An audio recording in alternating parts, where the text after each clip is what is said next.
Então vamos nessa, vamos lá. Bom, acho que em primeiro lugar, obrigado pelo tempo de vocês, obrigado pela atenção, porque disponibilizar o tempo eu sei que é uma questão sempre de priorização. Então, fico feliz de vocês terem priorizado estar aqui. Um fun fact antes de eu começar aqui sobre o Cubo. É legal vir aqui para o Cubo falar sobre vendas, porque quando a gente entrou no Cubo em 2019, o Cubo representou para a gente 49% da receita que a gente faturou naquele ano do ponto de vista de originação de oportunidades. Então, eu vendi muito aqui, muito. E esse foi um lugar especial e importante na nossa trajetória. Quando a gente entrou aqui, a gente também foi investido pela Redpoint. Eu vou contar um pouquinho dessa história. Então, estar aqui de volta para poder trazer um pouquinho para a comunidade que está aqui, para quem está ou para quem veio aqui, é um prazer enorme. Só para eu entender uma questão de tempo aqui, quem tem o hard stop antes das 16 horas? Eu só preciso sair um pouquinho antes. Tá. Não, só para saber. Boa. Não, só para eu saber, para gerenciar tempo. Então, a maior parte das pessoas vai poder ficar aqui até o final. Beleza. Então, vamos lá. Acho que... Quem aqui é fundador ou fundadora de empresa? Tá? Quem está em times de go-to-market ou vendas e não é fundador ou fundadora? Tá. Outra coisa, só para eu entender. Quem está em estruturas que faturam mais de R$1 milhão? Tá. Tá, beleza. Então, beleza. Só para eu entender um pouco melhor. Gente, só antes de começar, antes de mais nada, eu tentei priorizar os temas, os frameworks e as coisas mais relevantes que eu vi. Quem leu um pouquinho da intro do evento, eu vou falar um pouco da experiência que eu tive nos últimos 3 meses. Eu morei na Califórnia, no Vale. E aí, bonitão, tudo bem? Fica à vontade. E aí eu fui lá basicamente para estudar o que estava acontecendo em go-to-market, em go-to-market, geração de demanda. E aí eu tive a oportunidade de, enfim, falar com muita gente, ver muito conteúdo. Eu priorizava uma agenda de sempre fazer prospecção ali de fundadores, VCs, CROs no LinkedIn, conversar com a galera. Tive a oportunidade de conversar com muitos empreendedores que estavam em Stanford. Eu tive a oportunidade de ir no SaaStr, que foi um evento super legal, onde eu vi muitas palestras legais, conheci muitos empreendedores legais. Depois eu fui para Nashville, no evento da Winning by Design com a Pavilion. Só com CROs de go-to-market enterprise, ali a maior parte das pessoas. Então, tive a oportunidade de emergir ali em muitos dados, porque a minha ideia era entender o que estava acontecendo. E na maior parte das oportunidades eu fazia meio que as mesmas perguntas. Eu fazia 5, 6 perguntas para todo mundo que eu conversava para tentar formular uma visão sobre as coisas que eu estava ouvindo ali. E aí eu vou tentar passar essa visão aqui para vocês hoje, certo? Então, teve muita coisa que ficou de fora, teve muita coisa que eu coloquei em QR Code aqui, porque eu vou mandar essa apresentação para vocês. A gente está gravando na íntegra, tanto para virar conteúdo, mas também para mandar para vocês depois, porque nas oportunidades que eu tive ali, como era muito conteúdo, muito denso em inglês, às vezes não dá para ouvir direito, e aí eu sempre pegava as gravações depois, pegava os materiais para poder digerir, dissecar. Então, eu vou fazer a mesma coisa que eu fiz para conseguir entender realmente as coisas a fundo. Então, eu vou passar para vocês e vamos nessa. Então, a primeira grande coisa que eu estou fazendo aqui é tentando encurtar a distância das boas práticas que eu aprendi ali no Vale sobre go-to-market, do ponto de vista de arquitetura de receita. Então, muito focado para fundadores, heads, C-levels que estão em estruturas de receita, que pelo jeito são vocês.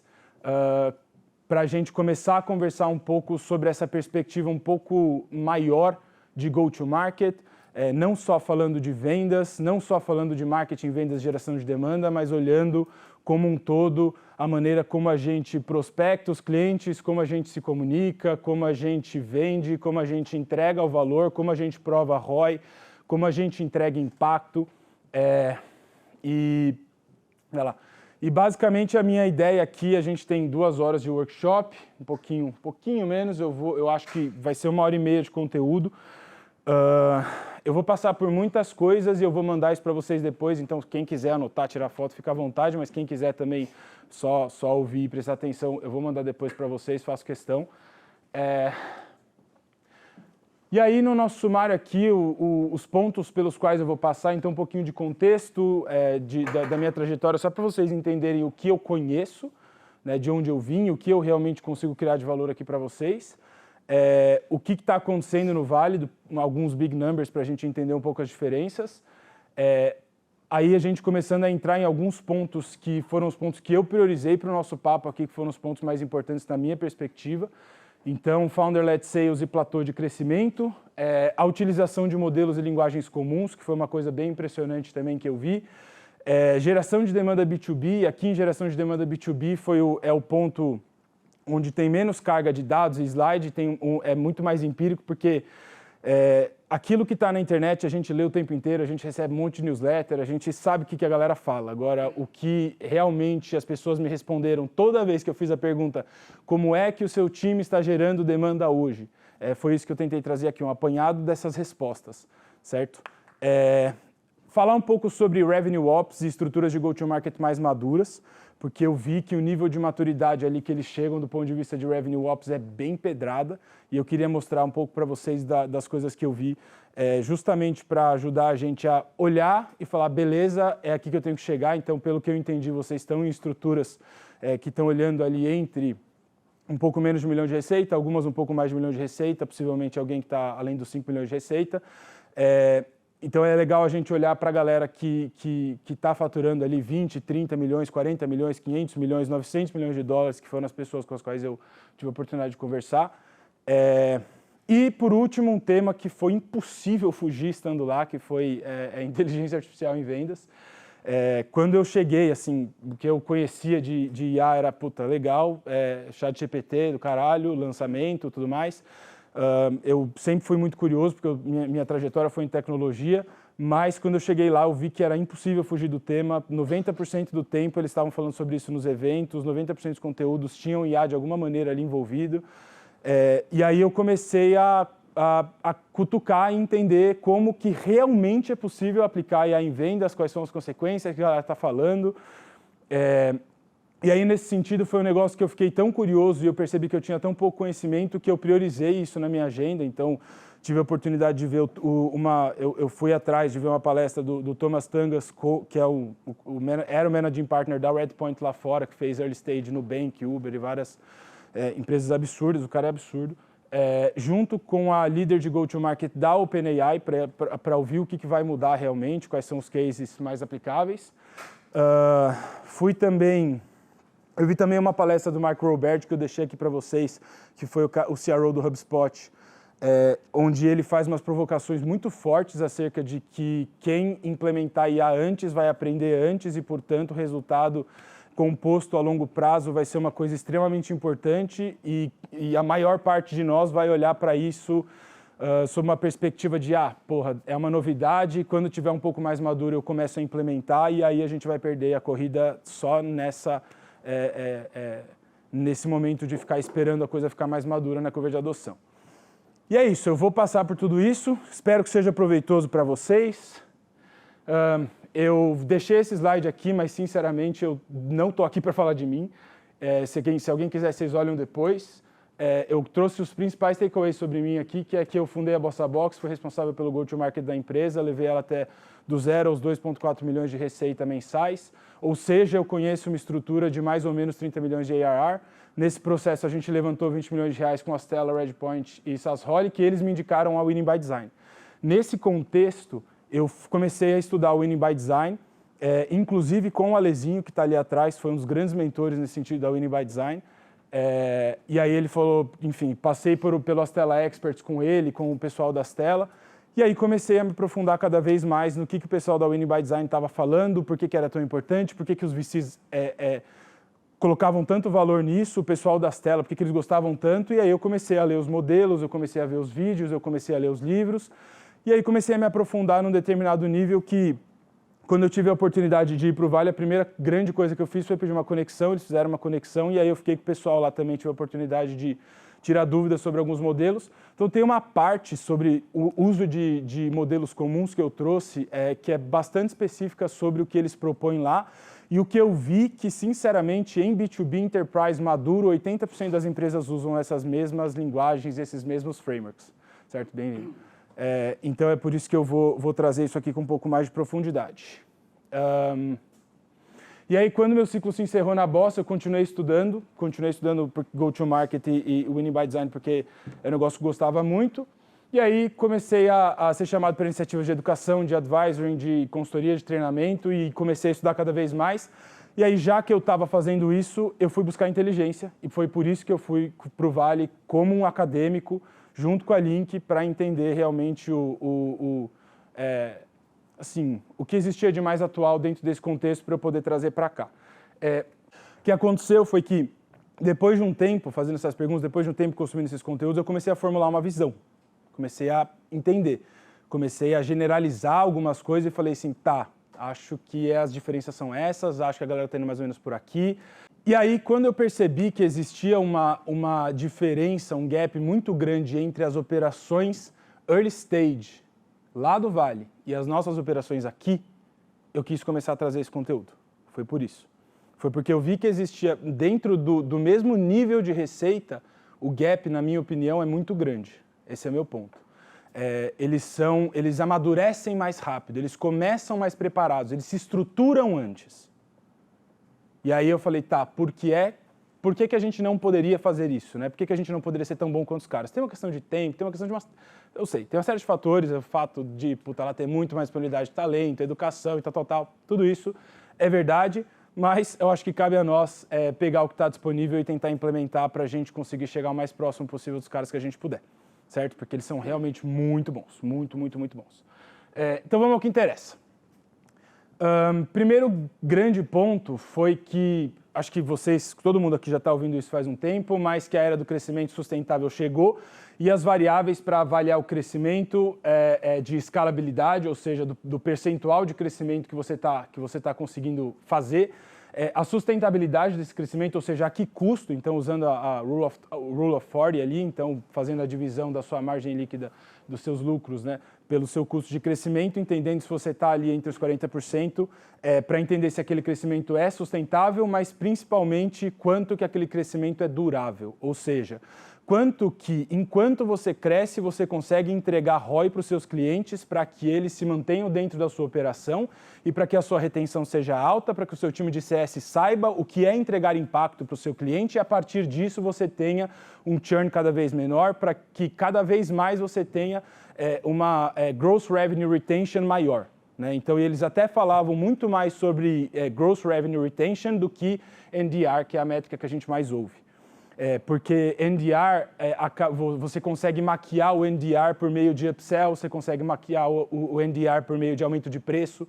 E o GRR, então, Gross Revenue Retention, você não consegue maquiar porque é aquilo ali. É quanto de receita você está conseguindo manter, ou seja, quanto que de fato aquela solução, aquela proposta de valor que seus clientes compram de você, você consegue transformar em impacto e ROI racional para mostrar para os executivos que aquela compra é estratégica para eles. Que aquele budget vale a pena ser investido, certo?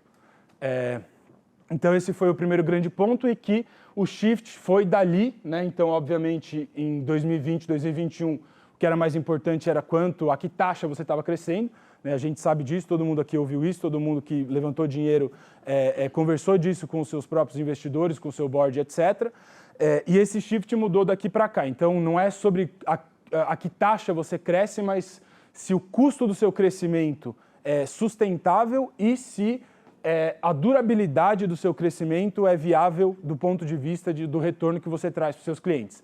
Então, o que esse gráfico diz aqui, aqui a gente tem o growth rate, né? Então quanto que as empresas estão crescendo, e aqui você tem o quanto que elas estão gastando para crescer. O grande ponto é que esse gráfico está vindo para cá, elas estão crescendo cada vez a uma taxa menor e esse custo está ficando cada vez maior. Então, por esse motivo, pelo custo estar ficando maior e pelas taxas de crescimento estarem ficando menores, é mais importante você olhar para o seu time de Customer Success se você quiser ter um crescimento de longo prazo, do que olhar para quando você está investindo em marketing e ter um crescimento a qualquer custo. Então, o que esse gráfico está dizendo é isso e a defesa, de um modo geral, que os caras fazem é essa, certo? Então, esse gráfico eu peguei especificamente do workshop que eu tive a oportunidade de participar com o Iaco da Winning by Design, e foi onde ele passou a maior parte do tempo explicando esse ponto, certo? Agora, isso aqui é A imagem é ilustrativa, mas serve também para a gente entender a que taxa crescem as empresas em cada determinado estágio. Mas agora eu vou entrar em alguns dados que eu acho que esse talvez tenha sido a palestra mais consistente que eu vi ali. Eu vi uma palestra no SaaStr da Iconic Growth com o Doug Pepper, que é o Managing Partner, eu acho, da Iconic Growth, onde eles pegaram uma década de dados das empresas do portfólio deles, sendo que eles têm, cara, Notion, Zapier, Stack Overflow, pega tudo quanto é empresa que ficou muito grande, os caras investiram no estágio de growth. E eles pegaram uma década desses dados. Antes da palestra, eles fizeram um survey com 200 líderes de go-to-market de empresas que faturavam mais de 20 milhões de dólares. E eles fizeram uma análise profunda dos dos IPOs mais relevantes que aconteceram nos últimos 8 anos. E aí eles trouxeram alguns findings. Então, o primeiro grande finding é que os últimos 3 anos foram complexos do ponto de vista de estruturar organizações que crescem no longo prazo, justamente por conta do primeiro ponto que eu falei. Então, o crescimento foi ficando cada vez mais difícil, cada vez mais caro, e as empresas não conseguiram sustentar esse crescimento. O mercado de VC mudou, a gente está olhando cada vez mais para empresas que conseguem atingir break-even, para empresas que conseguem ser sustentáveis. Então, do ponto de vista de longo prazo, foi difícil estruturar operações que conseguiriam entregar esse crescimento olhando num horizonte maior. Aqui ele está olhando atingimento de meta, que segundo a opinião deles é a métrica que mais mostra a saúde de uma indústria, ou seja, o quanto que o meu orçamento, o quanto que a minha meta, o meu BP eu consegui bater, certo? Ou seja, o quão assertivo eu sou nas minhas projeções de crescimento. E aqui esse gráfico mostra que nos Estados Unidos o pior já foi. Então o Q1 de 2022 foi o que eles viveram de pior. E agora eles estão começando a olhar para as coisas com otimismo, mas como eles mesmos falaram, e até o cara lá do SaaStr, o Jason Lemkin, falou sobre otimismo cauteloso. E até usando esse termo, estou usando esse termo aqui, foi o termo que o Lucas Abreu, da Astela, usou para resumir o SaaStr, que também foi a sensação dele. A gente estava junto lá e ele falou, velho, a galera tá otimista, mas é um otimismo cauteloso. A galera tá um pouco mais calejada. Todo mundo se ferrou bastante nos últimos anos, então, apesar de estarem otimistas, eles sabem que teve rebudgeting, né? Então, todo mundo reviu as próprias metas, então as metas são um pouco mais conservadoras. Ao mesmo tempo, o mercado está crescendo, a economia americana está forte, certo? Então, na opinião, a opinião que eu tive sobre isso é que, possivelmente, isso vai refletir aqui no Brasil daqui a alguns meses. Então, eu acho que a gente também já passou do pior, essa foi a sensação que eu tive. O outro finding interessante é que go-to-market é a maior categoria de gastos das empresas SaaS em todos os estágios. Isso foi uma coisa que eu, pessoalmente, como fundador, errei. Isso foi um erro grave que eu cometi. Então, eu não gastei o suficiente em go-to-market para estruturar minha empresa tanto quanto eu deveria. Então, aqui você vê que isso varia entre esse gasto de Sales and Marketing Expenses, aqui varia de 43% a 52% em todos os estágios, e mesmo empresas entre 0 e 20 milhões de reais investem 43% de todo o dinheiro delas em headcount de vendas e marketing, certo? Então, isso é particularmente importante numa era de crescimento eficiente. O gasto ele aumenta proporcionalmente ali conforme a empresa cresce. E aí, portanto, o meu grande ponto é, como eu estava dizendo, eles investem muito desde muito cedo. Então, por que as operações de go-to-market lá são mais maduras no early stage? Porque eles investem desde o early stage, né? Então, eles investem em estrutura, investem em time, investem em ferramenta, investem em marketing, investem em evento, investem em tudo. Investem nos vendedores, vocês vão ver sobre isso que a galera lá ganha dinheiro pra cacete, assim, tipo, os vendedores são muito valorizados. Isso foi uma das coisas que eu vi que achei bem diferente daqui. Diga. Eu sempre tenho uma dúvida quando eu olho essa métrica. Aqui, ele pega sempre o derivado da receita, né? Se entra um investimento, continua mantendo essa métrica para fazer tipo um use of proceeds ali também. Obviamente depende do estágio, vai crescer mais. Ou ela serve para os dois, serve para o investimento, para a receita, manter essa métrica para crescer? Então, essa é uma análise de empresas investidas. Então, isso são empresas que levantaram investimento, isso é use of proceeds de qualquer maneira. Porque eles são um fundo de VC e eu imagino que, assim, pelo que eu li do relatório, não tem empresa bootstrapped nesse perspectiva aqui, ou pelo menos muito poucas. Mas mesmo assim não muda muito. Mesmo assim não muda muito. Não. Diga. pouco a vida... Aqui são todas empresas venture-backed, você comentou aqui, né?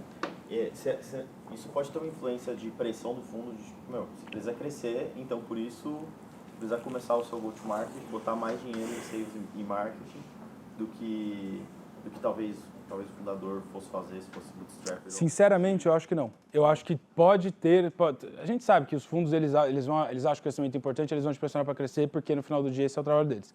Mas eu acho que isso acontece muito mais porque eles são hiper-racionais na hora de projetar o crescimento do que qualquer outra coisa. Então, o que eu quero dizer com isso?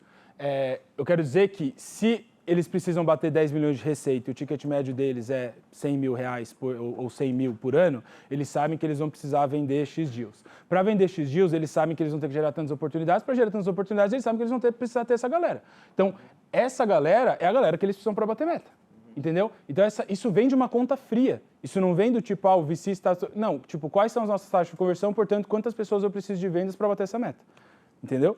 Então, é muito mais sobre conseguir os recursos para bater as metas que estão sendo propostas do que sobre, do tipo, o VC está me pedindo para crescer, deixa eu contratar a galera aqui. Isso até pode acontecer, mas, sinceramente, nas empresas mais sérias não é o caso.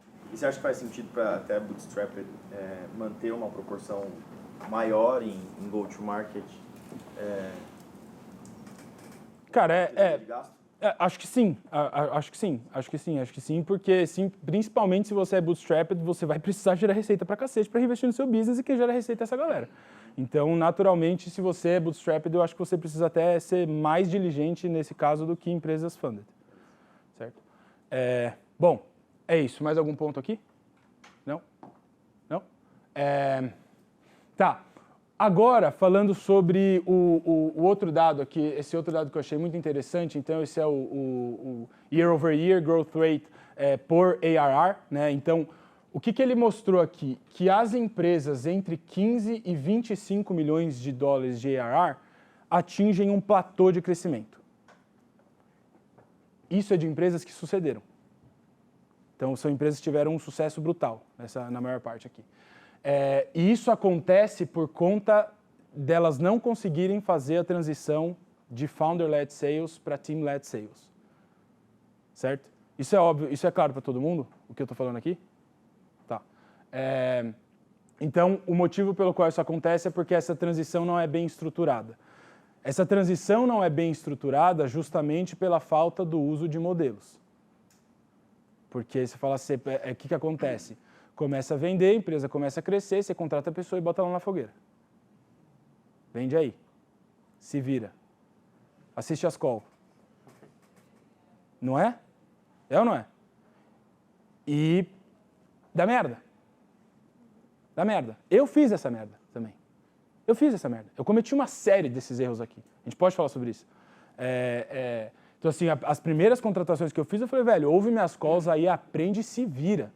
Porque eu não fazia a menor ideia do que eu estava fazendo. Não fazia a menor ideia. Quando a gente levantou grana, eu tinha 20 anos. Não fazia a menor ideia. Então, esse ponto eu achei muito importante. Então, se você está próximo, ou antes dos 10 milhões de dólares, os 10 milhões de reais, obviamente, né, de receita, começar a construir uma organização de vendas que consegue funcionar sem você. A gente vai falar exatamente sobre isso, porque como eu cometi esse erro, eu trouxe o que eu faria nesse momento se eu estivesse nessa posição. E o que eu estou fazendo, no caso, aqui, porque, enfim, agora a gente está montando uma iniciativa de educação lá na empresa que a gente vai escalar um time. Então, é exatamente o que a gente está fazendo. E o portanto 2 é que montar uma estratégia eficiente de go-to-market para você sair do pool de early adopters é muito importante, certo? Porque o early adopter tem uma predisposição absurda a comprar. E a gente não leva isso em consideração. Não leva isso em consideração. Eu não levei isso em consideração. Os meus primeiros clientes, que no caso da Bossa ali, quando a gente vendia, primeiro que a gente teve friends and family, pra caramba, né? A segunda, quando a gente começou a vender bastante para startups. Aí a gente começou a vender para a galera aqui do Cubo. Acabei de falar no começo do papo, não falei? Então, eu não tinha entendido que era muito mais fácil vender para essa galera do que fazer go-to-market para o próximo nível da curva de adoção do meu produto. Todo mundo sabe a curva de adoção lá, vocês já viram de Early Adopters, Innovators, Early Majority, etc. A gente vai falar sobre isso rapidão. Então, esse é um dos pontos que eu quero me aprofundar. Um outro ponto que eu queria me aprofundar aqui é uma das variáveis que eu peguei do relatório deles de growth lá do fundo, que eu deixei lá para vocês no final. Eu vou mandar para vocês lerem esses relatórios ou verem o vídeo. Por favor, vejam e por favor leiam, porque realmente são coisas que são bem importantes para considerar o crescimento. A galera não leva em consideração que o ramp-up demora pra cacete. Não leva. Não leva. Então, assim, o que acontece? Você projeta o seu crescimento e no seu BP, você considera que o seu time em 3 meses vai bater full quota. Não considera? Quem aqui tem um ramp-up time maior do que 3 meses projetado no BP? 2 pessoas. Então, assim, Enterprise, nas empresas top perform, o ramp-up é de 6 meses. No 6º mês, a pessoa atinge full quota. Esse foi um outro erro que eu cometi. E aí eu vou contar essa história para vocês, que vale a pena. Então, eu fiz uma projeção de um crescimento baseado no ramp-up de 3 meses, com um ticket médio que eu tinha na época de 60 mil por mês. Certo? E aí, obviamente, os meus mentores, o pessoal, os investidores falaram, isso aí vai demorar mais. Eu falei, não, vou investir em treinamento, vou treinar a galera, vou ficar próximo, vou fazer roleplay pra caralho, vou fazer um playbook da hora, porra, não, vai dar certo, não, vai dar certo. Eu consigo fazer metade do que o mercado inteiro faz, com 20 anos. Pois é. E aí, eu contratei a primeira pessoa e falei, velho, 3 meses, você tem 3 meses, vambora, bora. E aí a pessoa começou e 3 meses, nada. 4 meses, dando sinais. 5 meses, comecei a achar que ia dar certo. 6º mês, entregou alguma coisa. Só que eu demorei 6 meses para entender isso. Eu demorei 6 meses para entender isso. Quando eu entendi, fudeu. Eu não conseguia contratar a galera lá atrás. Eu ia demorar mais 6 meses para dobrar o time. O dobro do tempo de ramp-up, sabe o que significa na prática? Metade da receita. Então eu tinha comido metade da minha receita. Com uma projeção de crescimento das expenses que era proporcional ao que a gente tinha colocado no BP. E aí a conta começa a não fechar. E a minha conta não ia fechar. O que eu fiz foi um movimento de upmarket, comecei a vender para empresas maiores, o que me tomou mais tempo e eu também não sabia. Eu demorei muito mais tempo do que eu imaginei para fazer upmarket e começar a vender para empresa grande mesmo. Mas eu consegui aumentar o ticket médio. Então eu consegui amortizar esse impacto em 30%, aumentando o ticket médio. Mas a minha estratégia de aumentar o ticket médio eu poderia não ter conseguido. E aí eu ia ter me ferrado bonito. Bonito, mesmo. Mas graças a Deus deu certo. A gente não quebrou. Enfim, então, velho, só ser conservador com o ramp-up. Tipo, botar no BP, pegar os dados, vai demorar. Considerar que a pessoa vai entrar e vai demorar tempo pra cacete para ela começar a performar. Investir. Eu vou falar muito sobre investir em treinamento aqui, muito, porque isso é uma das coisas que os caras lá são fodas. Operação Enterprise, ticket médio $3 mil por ano, treinamento todo dia. Todo dia. Todo dia. Eu conversei com algumas, que era assim. Falava, velho, eu conversava com a galera de enablement, conversava com o CRO, conversava com o VC. Posso dar exemplos práticos, se vocês quiserem. Então, transição de Founder-led Sales para Team-led Sales. Primeiro ponto, aqui olhando para o Crossing the Chasm, que foi outra... Isso foi foda, foi um sonho que eu realizei mesmo, porque eu li esse livro para montar a estratégia da Bossa e aí eu tive a oportunidade de ver uma palestra do Jeffrey Moore falando The Art of Go-to-Market, explicando o modelo dele durante 3 horas, de um livro que ele escreveu há décadas. Então foi do caralho e eu deixei aqui para vocês verem. O áudio tá uma bosta, mas eu juro por Deus que vale a pena. O áudio tá horrível, mas eu juro para vocês que vale a pena. Eu deixei no próximo slide para vocês verem depois. Mas, assim, ele dá uma série de frameworks que são muito interessantes, são muito legais, mas eu quis trazer uma coisa absurdamente pragmática. Portanto, eu só vou deixar o gostinho aqui para vocês, está aqui, vocês vão poder olhar isso depois. Quem quiser pegar agora, pega agora. E quem quiser pegar depois, pega depois, porque eu vou mandar para vocês. Ok, quem quiser? Foi? Tá. E aí eu queria me aprofundar um pouco nesse outro framework aqui, que é o framework da Winning, dos estágios de maturidade, que no final do dia fala a mesma coisa. Se vocês perceberem, é a mesma lógica, certo?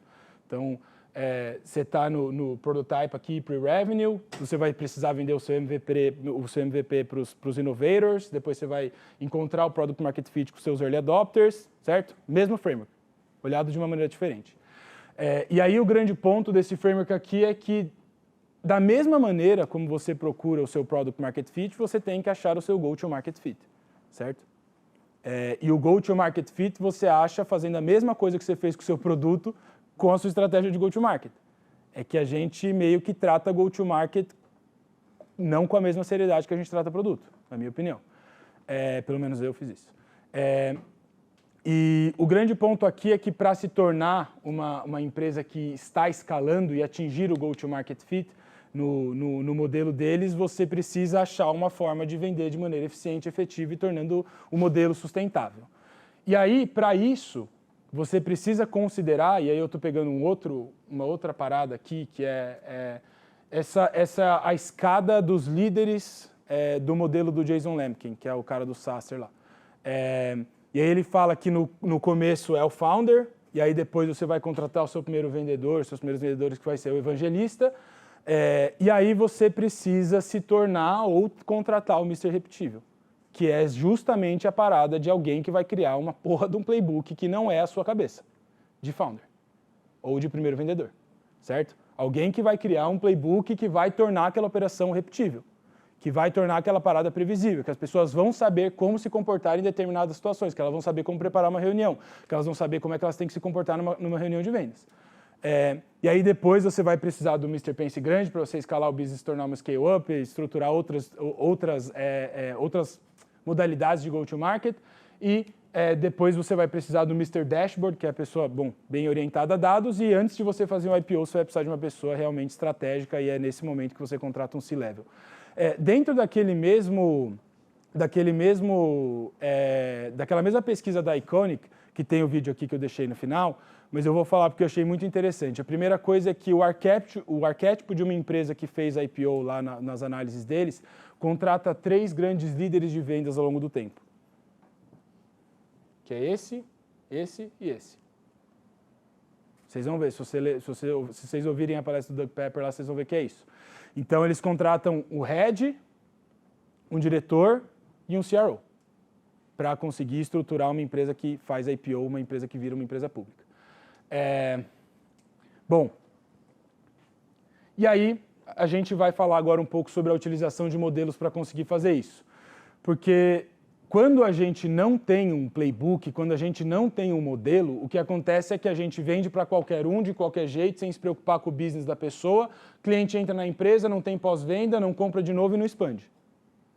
E aí você tem modelos que não são interoperáveis, ou seja, não tem as mesmas linguagens, não tem as mesmas habilidades, não fala das mesmas métricas, certo? E você tem um desalinhamento profundo. Então, os funis todos, da maneira como você gera lead, da maneira como você desenvolve lead, da maneira como você expande, eles não estão alinhados acerca de algum determinado tema. Então, o ponto aqui é que, no final, você não vai conseguir ter aquele crescimento sustentável com durabilidade. É isso que o modelo está dizendo. E o que a gente quer transformar? A gente quer transformar em um modelo operacional de receita recorrente, onde você tem aquisição de clientes, você tem sucesso de clientes, você sabe como você gera leads, você sabe como você desenvolve os leads, você sabe como você vende. Você entende que isso é um ponto interessante, você entende que a venda aqui não é win, não é ganho, é commitment. Você faz um commitment de que vocês vão trabalhar juntos para atingir um determinado impacto. Você ganha o jogo aqui, quando o cara de fato se torna um cliente recorrente teu, certo? Então esse é o modelo que todo mundo usa, isso é padrão de mercado, a Insight Partners, a Iconic Growth, a Winning by Design, todos os VCs, o Next 43, todos os VCs com os quais eu tive a oportunidade de conversar falam sobre o mesmo modelo, sobre a mesma coisa, dentro da mesma perspectiva. Então, você tem o seu funil de marketing, de vendas, você tem o seu funil de Customer Success e expansão, e você garante que eles estão profundamente alinhados acerca de um determinado tema, justamente porque essa é uma frase que eu ouvi muitas vezes e demorei muito para entender, que receita recorrente é uma consequência natural de impacto recorrente. Então, se você não entrega ROI recorrente para o teu cliente, você não vai conseguir fazer ele se tornar um cliente que vai te pagar recorrentemente durante um longo período de tempo. Certo? E aí, os problemas que a gente enfrenta é que ou a gente não tem lead suficiente, ou a gente tem lead, mas a gente não consegue desenvolver eles em oportunidades, a gente tem oportunidades, mas elas estão paradas no processo de decisão, e aí você tem um win rate baixo, o seu churn de receita está muito alto, ou você não consegue entregar impacto e ROI recorrente, e os seus clientes não expandem, não indicam, e você tem uma base de clientes estagnada. E aí a proposta do modelo aqui é que você pegue dois desses problemas e aplique esse framework. Então, na minha experiência do que eu tenho conversado com a galera e das operações que eu estou inserido hoje, tem oportunidade, mas elas estão paradas no processo de decisão, é a primeira mais comum aqui no processo de vendas, e a gente não consegue entregar impacto recorrente, é a mais comum no processo de Customer Success e de expansão. E aí, qual que é a proposta, né, de pegar esses dois problemas? Então, a primeira coisa é entender o impacto.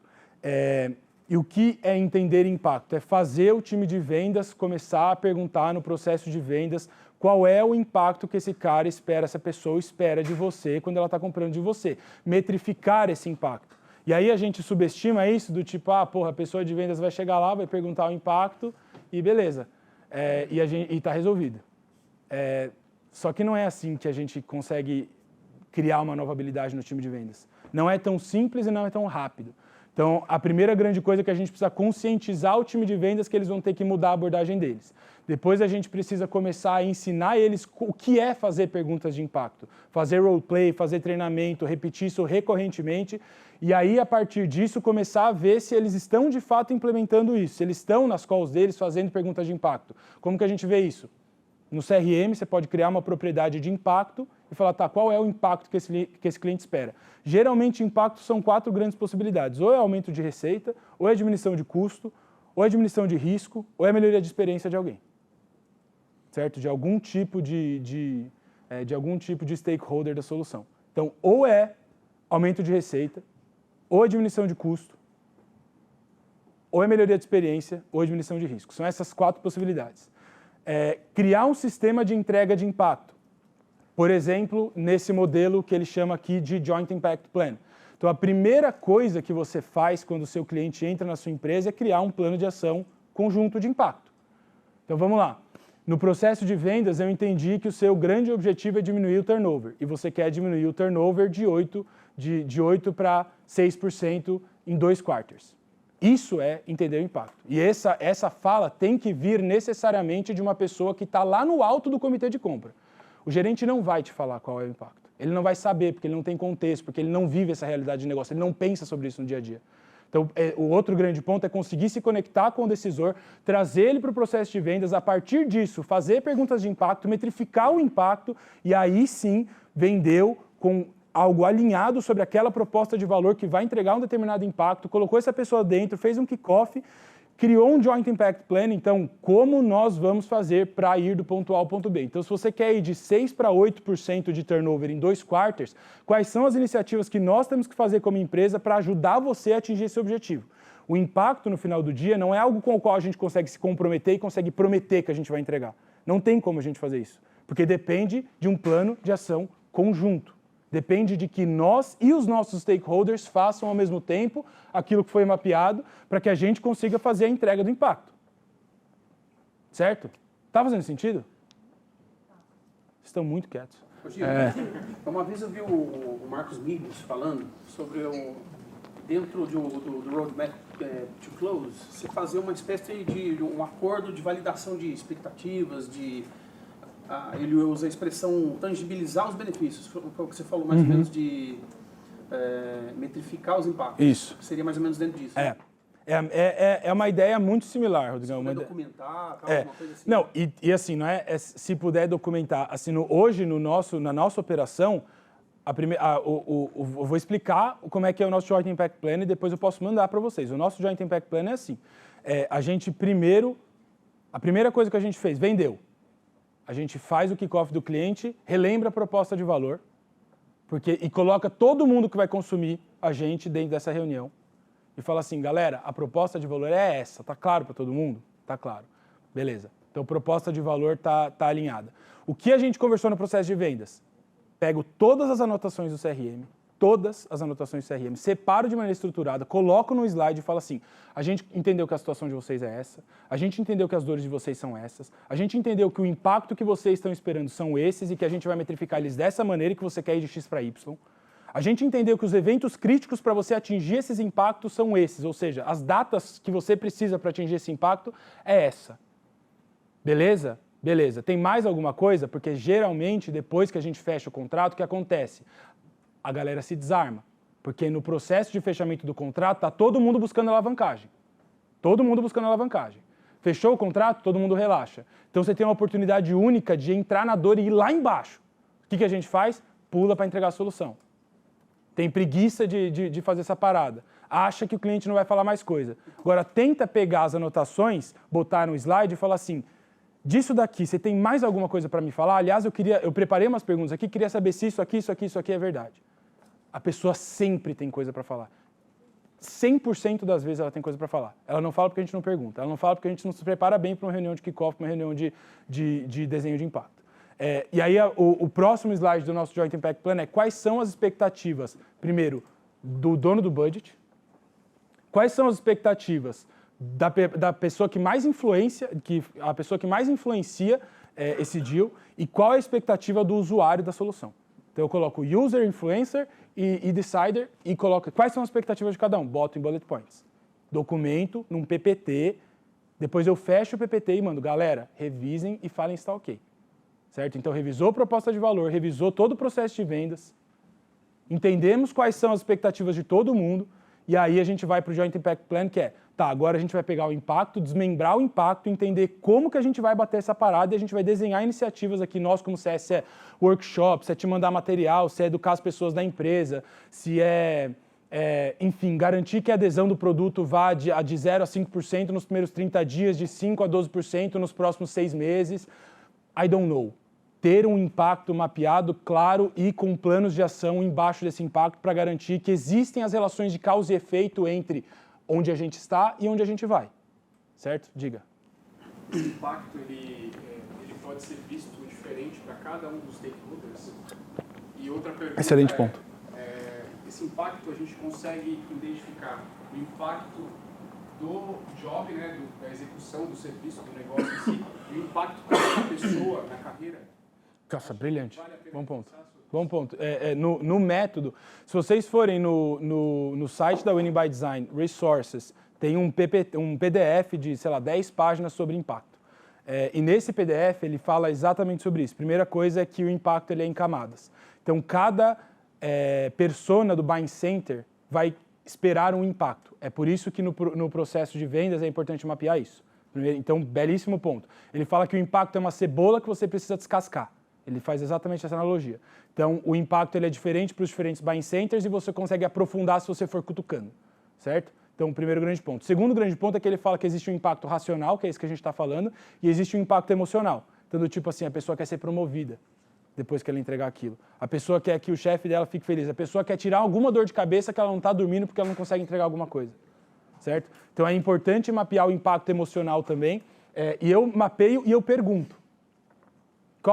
O que emocionalmente para você é importante essa compra? Eu sei que é uma pergunta estranha, eu sei que ela pode parecer um pouco invasiva, mas eu queria muito entender sua perspectiva, porque toda compra tem alguma razão. O que estava tirando teu sono que fez você comprar de mim? Ele recebe bem essa pergunta? Cara, da maneira como eu faço, sim. Eu estou dizendo categoricamente, nenhuma vez eu tive problema. Com gestor de grande empresa, às vezes você tem problema, porque a galera é muito fechada. Hoje eu lido muito mais com empreendedor, com CEOs de empresas que faturam entre 10 e 50. Então esse é o meu público hoje. Essa galera lida bem com a pergunta. Agora, Tipo, e aí por isso que eu sempre coloco um pouco antes, falo, velho, ó, eu vou te fazer uma pergunta, ela pode ser meio desconfortável, mas para mim é importante saber, porque você é um ser humano. Para mim, o impacto de vender para você foi importante, porque, por exemplo, eu planejei fazer X coisa com a minha comissão. Eu planejei viajar com a minha mãe. Então tem um impacto para mim também. Tipo, e aí eu levo, às vezes, a conversa para um tom emocional para eu entender. Faz sentido? A gente opera com B2B, grandes empresas também. Essa conversa cabe bem no nível gerencial. Exato. Não, exato. Sobe um pouquinho, aí Fica mais difícil. A galera que é gerencial recebe bem esse É. tipo de... É que eu sinto, às vezes, os meus vendedores, eles têm, e eu também, quando eu era vendedor direto, assim, eu sentia um pouco de receio de fazer essa pergunta realmente. Por estar sendo um pouco invasivo, achar que está sendo um pouco invasivo, né? Mas aí no final, quando tem algumas formas da gente justificar, né? E aí tem uma... Não dá para fazer várias coisas, né? Hoje em dia a gente tem algumas frases prontas para quem está desconfortável de fazer a pergunta. Então, eu tô tentando lembrar. Uma frase pronta lá que a gente tem... Porra, não sei se eu vou lembrar ela agora. Mas é do tipo... Bom, não lembro, mas tentando explicar para a pessoa de que aquilo é importante vai ser importante para ela também no futuro. Então, assim, isso é uma coisa que eu estou te perguntando porque eu estou me importando com o impacto emocional para você. Eu estou me importando com você nesse momento onde a gente está tendo uma relação B2B extremamente fria e eu estou me importando com você. Tudo bem? Tipo, tem alguma coisa de errado nisso? Dificilmente a pessoa vai falar que sim, entendeu? Você joga pro lado de estou sendo humano, tô tentando ser humano aqui, velho. Podemos? Tá ligado? Bom, diga. Um ponto que eu vejo desafio é principalmente a questão do impacto. Eu achei super legal essa prática. Poucas vezes eu tinha escutado alguém fazer exatamente essa discussão tão profunda sobre o impacto depois de ter feito a venda. Porque o que acontece muitas vezes? Então até pode treinar a equipe de vendas para fazer a pergunta. Em geral ele vai até o impacto no negócio, ele tem muita dificuldade exatamente de fazer esse avanço e acho que o que tu falou de pedir autorização antes, bom ponto. Baixa já a atenção e dá liberdade para a pessoa dizer que não, se Sim. ela quiser dizer que não, então acho que isso é muito legal. Mas o que eu vejo o desafio é, se tu perguntar para vendas, qual é a tua proposta de valor? Por que esse cliente vai comprar de ti? Ele já vai ter dificuldade de responder antes de vender.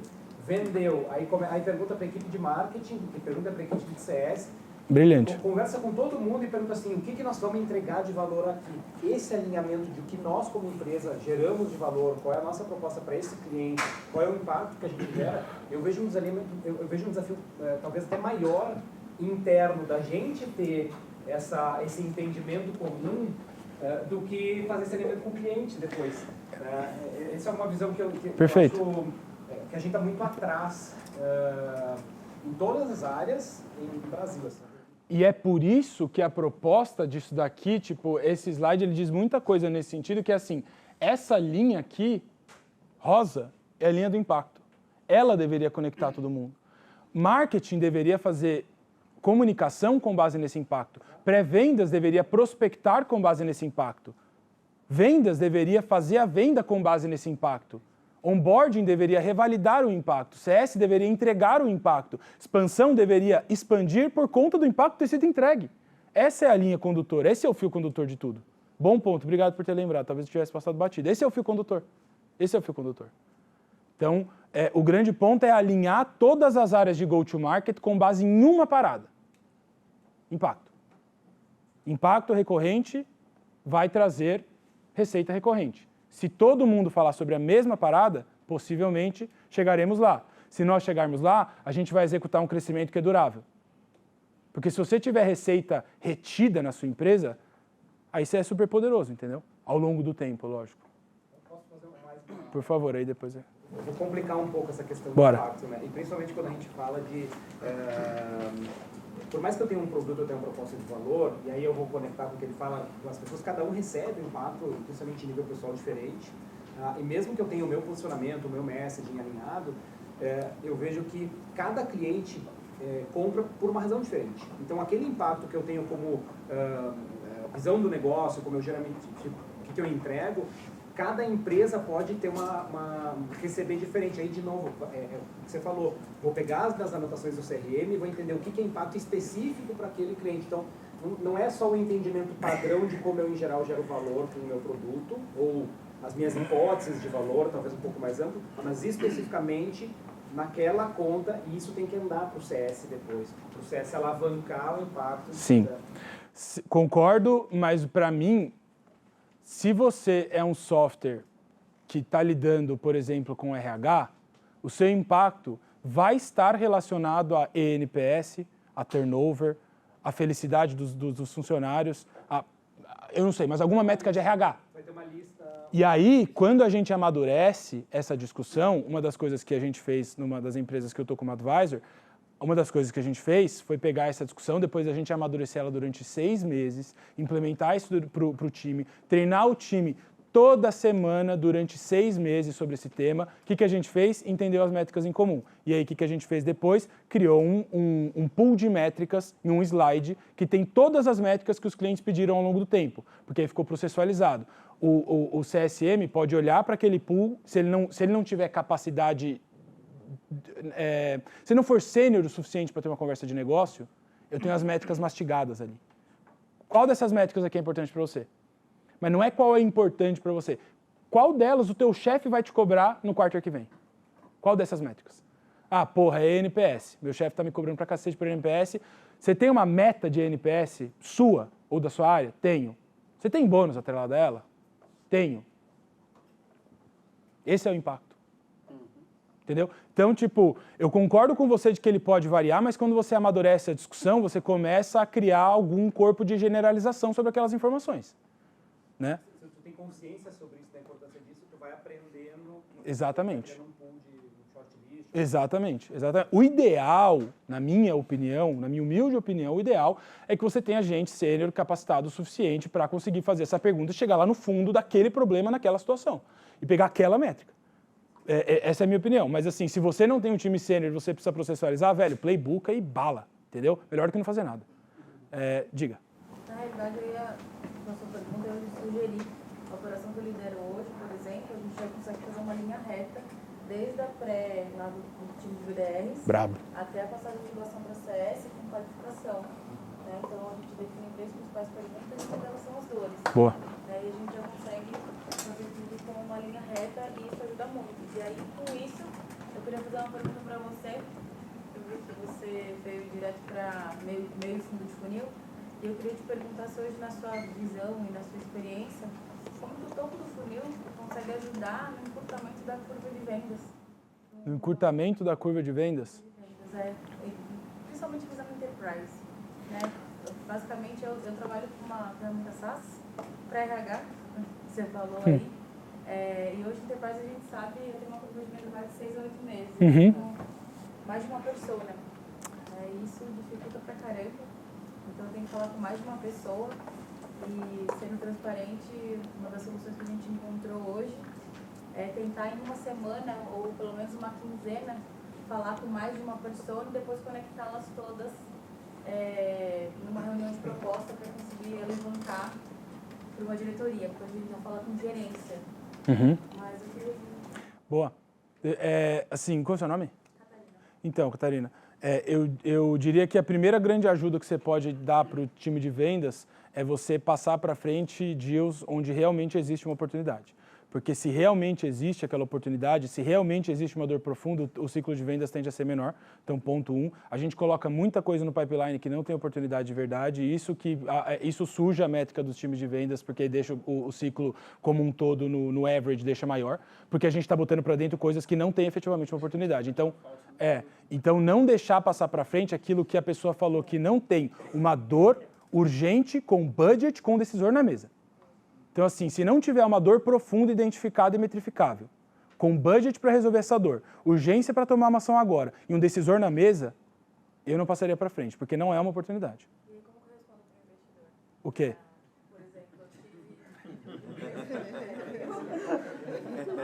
Mas o que o investidor tem a ver com a jornada do cliente? por exemplo, eu tive uma redução de número de reuniões e diminuição do número de propostas na mesa. se você tiver um método, você vai falar assim, ó, eu estou aplicando um método que eu acho que vai ser mais eficiente no longo prazo, vou ocupar menos tempo dos meus vendedores, vou colocar oportunidades em menos volume, mas mais qualificada, garanto para você que meu ciclo de vendas, minha taxa de conversão vai diminuir em 3 ciclos de vendas. Eu preciso que você me dê 3 ciclos de vendas para eu implementar o modelo.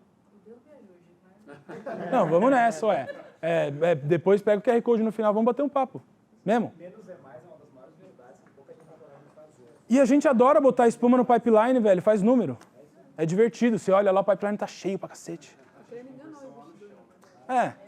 E aí o ciclo de vendas fica enorme, tipo, não tem o que fazer. Bom, bora. Então, o outro ponto aqui é garantir que o modelo de go-to-market está alinhado com toda essa estratégia. Então, o que esse modelo propõe? Tem no coisa aqui tem um paper depois para quem quiser aprofundar. No paper tem um vídeo de 1h30 sobre isso. Aqui ele está propondo que você tenha o valor do contrato anual. Então, você tem um ACV aqui e aqui o número de negócios que você fecha por ano, certo? Isso aqui é claro para todo mundo já viu isso? Quem não viu isso? Nunca na vida. Tá. Então, o que esse modelo está propondo que você precisa... primeira coisa, tudo que está em branco é como a gente faz marketing, tudo que está em preto é como a gente faz vendas, tudo que está em cinza é como a gente faz customer success, certo? Então, ponto 1. Ponto 2, as duas grandes variáveis para a gente analisar qual deveria ser o modelo de go-to-market, sendo o go-to-market a junção dos 3 modais necessários para você levar um produto ao mercado, certo? São o tamanho do valor do contrato, porque quanto maior for o contrato, mais high touch tem que ser a transação, e quantos contratos você fecha por ano para entender como você vai fazer o coverage desse mercado-alvo que você tem, certo? Então, como você vai cobrir o pipeline disponível, as contas-alvo, os leads, cada um chama de um jeito. Justamente, cada um chama de um jeito porque são modelos diferentes. Então, se você está aqui, você deveria chamar o seu topo de funil de target accounts, e se você está aqui, você deveria chamar de leads. Então, nesse extremo, na extrema esquerda aqui, a gente está falando de um modelo Nubank, onde os leads são inbound, e aqui não é inbound marketing necessariamente, mas um motion inbound vem até eles, 87% acho que da aquisição do Nubank é orgânica. O modelo de vendas é self-serve, então ele é PLG, a venda é feita através do produto, porque o ticket médio não justifica ter um vendedor, certo? E o CS é feito via community, então você entra lá e fala para a galera lá se você precisar de alguma questão. No outro extremo aqui, a gente tem uma Accenture da vida, que tem 60 contas que ela precisa adquirir ao longo dos anos e que vão ter um ACV minimamente de $5 milhões, certo? Então, aqui você tem um modelo targeted, account-based de vendas e account-based de CS. Aqui no meio você vai ter o modelo de SaaS vertical, de prospecção two stages, né? Então você tem BDR mais AE e um CS segmentado por volume. E aqui você tem o ABM AE de campo, né? Então uma venda ali que precisa de um almoço, precisa de um aperto de mão para ser conduzida, para ser fechada. Então essas são as possibilidades de go-to-market. O que esse modelo aqui está dizendo? Se você tem um ACV muito alto e você está tentando vender pela internet, vai dar merda. Certo? Se você tem um ACV muito alto, se encontre com seu cliente. Viaje, paga um almoço, faz happy hour. Né? O marketplace estaria onde? Depende do ticket médio. Qual que é a transação anual? Porque não é recorrente. Se não é recorrente, a gente vai ter que conversar. Então depois a gente fala sobre isso daqui a pouco. Diga. E até complementando o que ele falou da barreira de perguntar de impacto, quando você tem uma venda account-based, você tem um relacionamento próximo com quem está fazendo a compra, né? Boa. Você consegue Total. ter esse tipo de pergunta de uma maneira fácil. Porque você vai... Exatamente. Então, como aqui é mais baseado em relacionamento e aqui é mais baseado em produto, quanto mais baseado em relacionamento, mais fácil é realmente você criar um nível mais profundo de relacionamento com essas pessoas, né? E tá errado eu pensar, por exemplo, eu vendo para esse meião aí. Hoje a prospecção minha já está mais validada, já está mais previsível. Eu estou testando network e ABM agora. Só que são segmentos diferentes de clientes, né? E eu estou testando para poder ver se compensa realmente eu deixar um field sales ali rodando. E aí tá com aquelas complicações, às vezes field sales barra com inside sales, conflito lead, a gente vai ajustando os canais e tudo mais.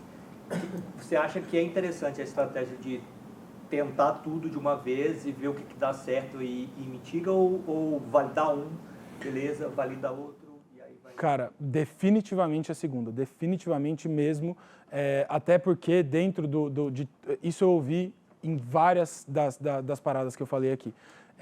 Ter um modelo de go-to-market até os primeiros 10 milhões e depois você estruturar um de cada vez é a forma mais responsável de fazer essa parada. Então, por exemplo, no meu caso, na Bossa, dizendo como eu apliquei essa realidade.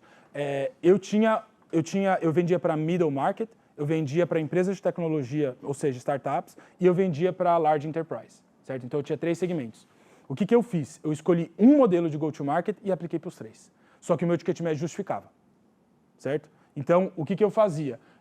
O meu modelo era esse. Era IBM, Field Sales e CS segmentado.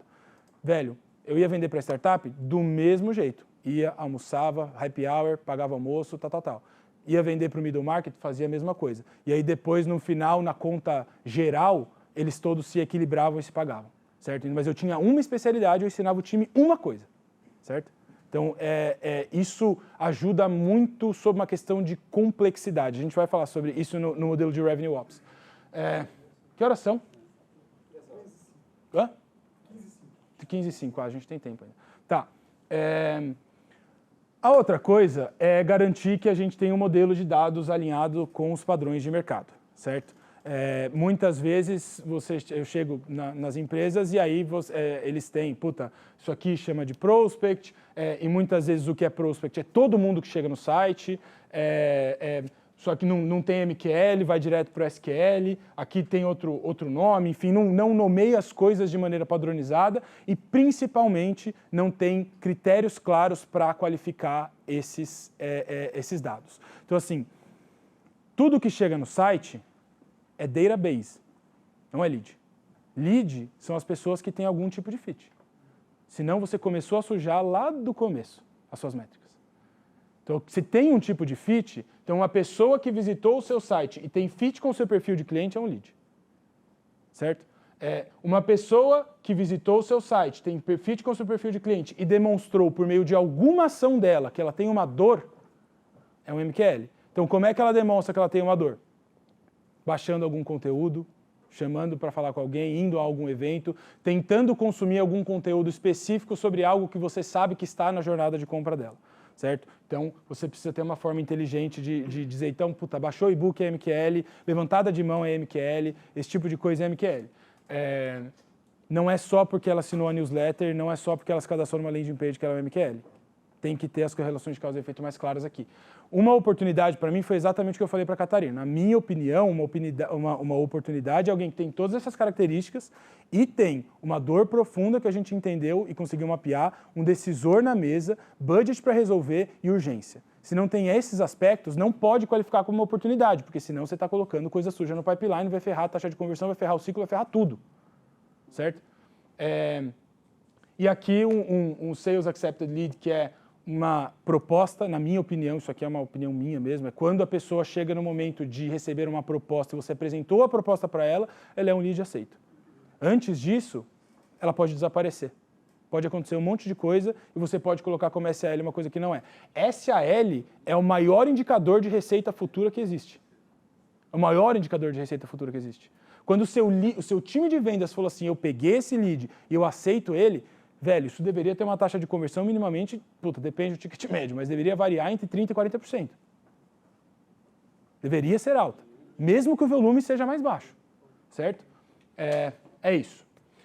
E aqui começar a metrificar um pouco quando esse cliente chega nas etapas. Então, beleza, fizemos o Joint Impact Plan, entregamos um primeiro impacto, ele conheceu o produto, entendeu a proposta de valor, eu mapeei os stakeholders, fiz tudo o que eu preciso fazer na parte de onboarding, live. Não é porque fez uma call de onboarding que ele está live, velho. Tem que fazer uma pá de coisa para ele estar live. Tem que fazer o kickoff, tem que validar a proposta de valor, tem que mapear os stakeholders, tem que fazer um Joint Impact Plan, tem que mapear o impacto, tem que metrificar o impacto, tem que engajar a galera, tem que entregar alguma coisa antes desse cara sair do onboarding. Tem o que eles chamam de First Impact. alguma coisa. O que é o First Impact para o seu cliente? Depende. Eu tenho um dos casos que a gente estava discutindo semana passada numa das empresas que eu faço parte é atingir 5% de adesão em 30 dias. Isso é o First Impact deles. Então definimos. Ok, então só está live quem atingiu o First Impact. Onboarding é uma etapa, não é uma call. Certo, Fabi? Bom, impacto, ele acontece quando o seu cliente vira efetivamente recorrente, então quando você consegue ter previsibilidade aqui, principalmente em SaaS que tem subscription que pode cancelar a qualquer momento, e o LTV para você medir aqui as pessoas que estão ficando com você, que estão te indicando mais, que estão diminuindo o teu CAC, que estão te dando mais margem ao longo do tempo. Então, padronizar esse modelo de dados e para isso, eu acho que eu não deixei no final o modelo de dados, mas eu posso colocar, eu vou colocar no final. E aí, uma provocação, eu peguei esse slide aqui do Victor, que é um Managing Director da Winning by Design, de um dos cursos que eu fiz lá, que ele fez uma pergunta, o que acontece se a gente aumentar 10% de cada uma daquelas taxas de conversão? O que acontece com a receita? Então imagina que a gente pegou cada uma das taxas de conversão que eu acabei de mostrar, tem 1.000 leads para as duas, e aqui a gente está aumentando 10%, e não é de 20 para 30 não, é 10% da taxa de conversão, de 20 para 22. De 20 para 22, de 85 para 92. O que acontece com aquela receita se a gente aumentar 10% em cada taxa de conversão? Alguém sabe? No guess? Quase dobra. Esse é o ponto. É o que ele chamou, na ocasião, de the power of the small improvements over time. Só que ele fala que uma vez por quarter, pega uma das taxas, cada time pega uma das taxas de conversão e fala assim, eu vou tentar aumentar 10% dessa taxa de conversão. Marketing tem que aumentar uma, pré-vendas tem que aumentar uma, vendas tem que aumentar uma. Essa é uma das iniciativas. Como que a gente aumenta a taxa de conversão? Entende o processo, olha com um pouco mais de calma, vê onde está quebrado, pega submétricas, os KPIs ali debaixo do processo, vê onde está ferrado, desenvolve alguma iniciativa, testa, vê se melhora, se testar, roll out para o time, treina o time constantemente nessa parada até mudar o comportamento. Então, assim que a gente aumenta uma taxa de conversão. Né? Eu sei que para muitos de vocês é óbvio, mas para alguns não é. E aí chega num outro ponto aqui que eu quis trazer, que ele está ligado com esse contexto, mas não tanto, que é o que está acontecendo com a performance em 2023, o que aconteceu com a performance em 2023. Né? O que aconteceu foi que os 20% dos top performers ao longo do tempo se tornaram 4% dos top performers nesse momento de mercado onde ficou mais difícil vender, onde os ciclos de vendas ficaram mais longos, onde as decisões demoram mais para acontecer, onde as empresas são mais cautelosas com o budget, onde está todo mundo olhando para a diminuição de custo, onde a galera está com medo da instabilidade política, onde uma série de coisas estão acontecendo, onde tem o inverno das startups, um monte de gente vendia para startup para caramba, e aí está todo mundo mais cauteloso na hora de comprar. Então, o mercado foi shiftando desde o final de 2021, onde a gente viveu aquela bolha, literalmente uma bolha. Inclusive, eu ouvi os caras, o David Sachs lá, que é um dos investidores mais fodões deles, falando no SaaStr do porquê que 2021 foi uma bolha. Eu não tinha ouvido os caras falarem categoricamente que foi uma bolha. Então, nesse momento, os 20% top performers viraram 4% top performers. E o que os 4% melhores reps fazem? Então, eles são capazes de encontrar o real decisor de uma conta e criar relacionamento, porque todo mundo fala que conhece o decisor e todo mundo fala que é decisor. Todo mundo. Não, eu decido, não, pode ser. O budget é meu. A gente sabe que tem na internet, né, o tamanho da caneta em média dos gerentes e dos diretores. A gente acredita que o cara é dono do budget porque a gente quer. Que a gente sabe que o dono do budget para determinadas situações vai ser o diretor, vai ser o VP, às vezes vai ter que passar por um board, e a gente acredita o gerente lá na frente falando que é o decisor. Né? Então, o primeiro grande ponto é encontrar o real decisor e criar um relacionamento, capazes de encontrar dores profundas, por mais óbvio que isso aqui foi uma análise feita de pipeline. Foi feita no Salesforce. Eles pegaram um volume altíssimo de dados de Salesforce e entenderam a correlação do deal fechado com quem que tinha o decisor cadastrado, quem que tinha... diga. Só fazendo essa relação aí com a diretoria e tudo mais. Você acha interessante trabalhar a estratégia de comunicação e marketing para a direção com o conteúdo de impacto que aquilo é. Direção sua, direção ou do Não, cliente? a direção do cliente. Do cliente, Então, por exemplo, a gente vende também para o gestor. Só que a gente várias vezes já pensou em cara, como é que a gente pode fazer? Só que aqui não é o gestor, é o diretor que a gente tem que impactar, o diretor administrativo, de RH e tal. Como que eu faço para comunicar com ele? Porque ele não vem para a mesa, ele não está ali. Muitas vezes o RH sobe e sabe, tem que validar com o decisor. Então, uma das estratégias poderia ser comunicar para os dois, com conteúdos diferentes e de impacto diferente. O impacto para os dois é diferente. Só que eu não consigo metrificar isso, porque até que ponto eu vou saber que a minha comunicação com o diretor está influenciando. Na hora que eu fiz a reunião com o gestor, ele subiu isso, o cara falou, legal, aquela ferramenta lá realmente pode me dar um... Bom ponto. Puta bucha para todo mundo isso aí. Para todo mundo. Uma bucha, criar relacionamento com o decisor e trazer ele para a mesa mesmo, difícil pra cacete. Difícil pra cacete. Muito difícil. Você quer falar sobre isso?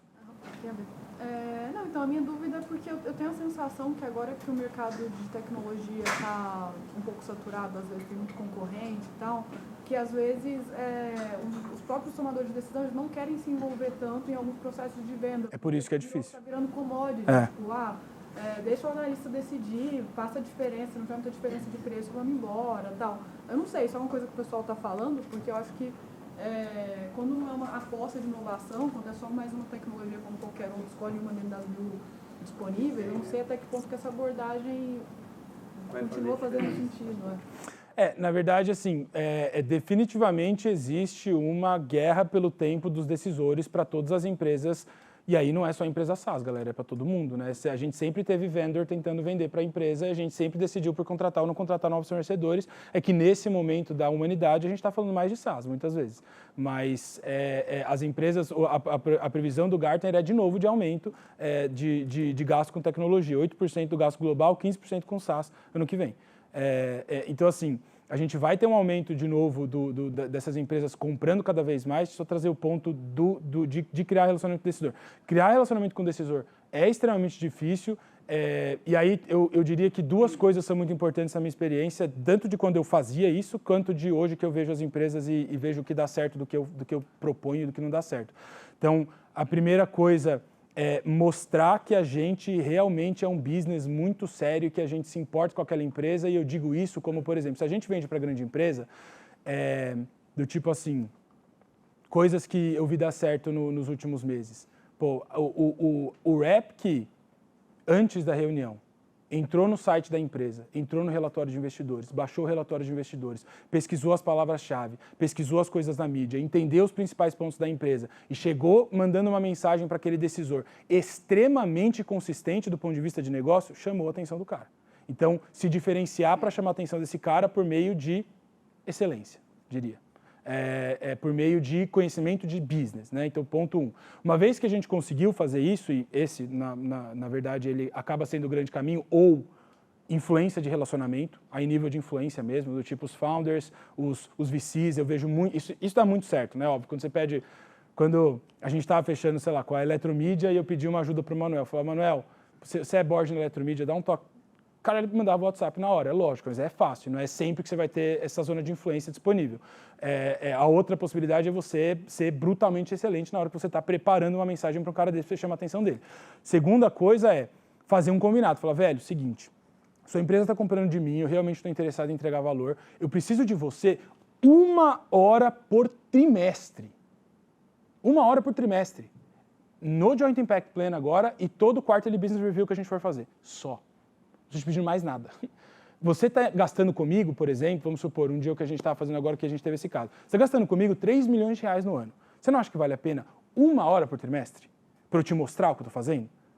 Né? E aí, eu não consegui falar com a pessoa. Explicar para o gerente e falar assim, ó, já fechamos o negócio, velho, já entendi que você é o cara, você é foda, tamo junto. Só que é o seguinte, isso aqui é muito importante aí um hack idiota, mas que dá certo, falar a pessoa sempre pelo nome. Isso é muito importante que o Vitor participe.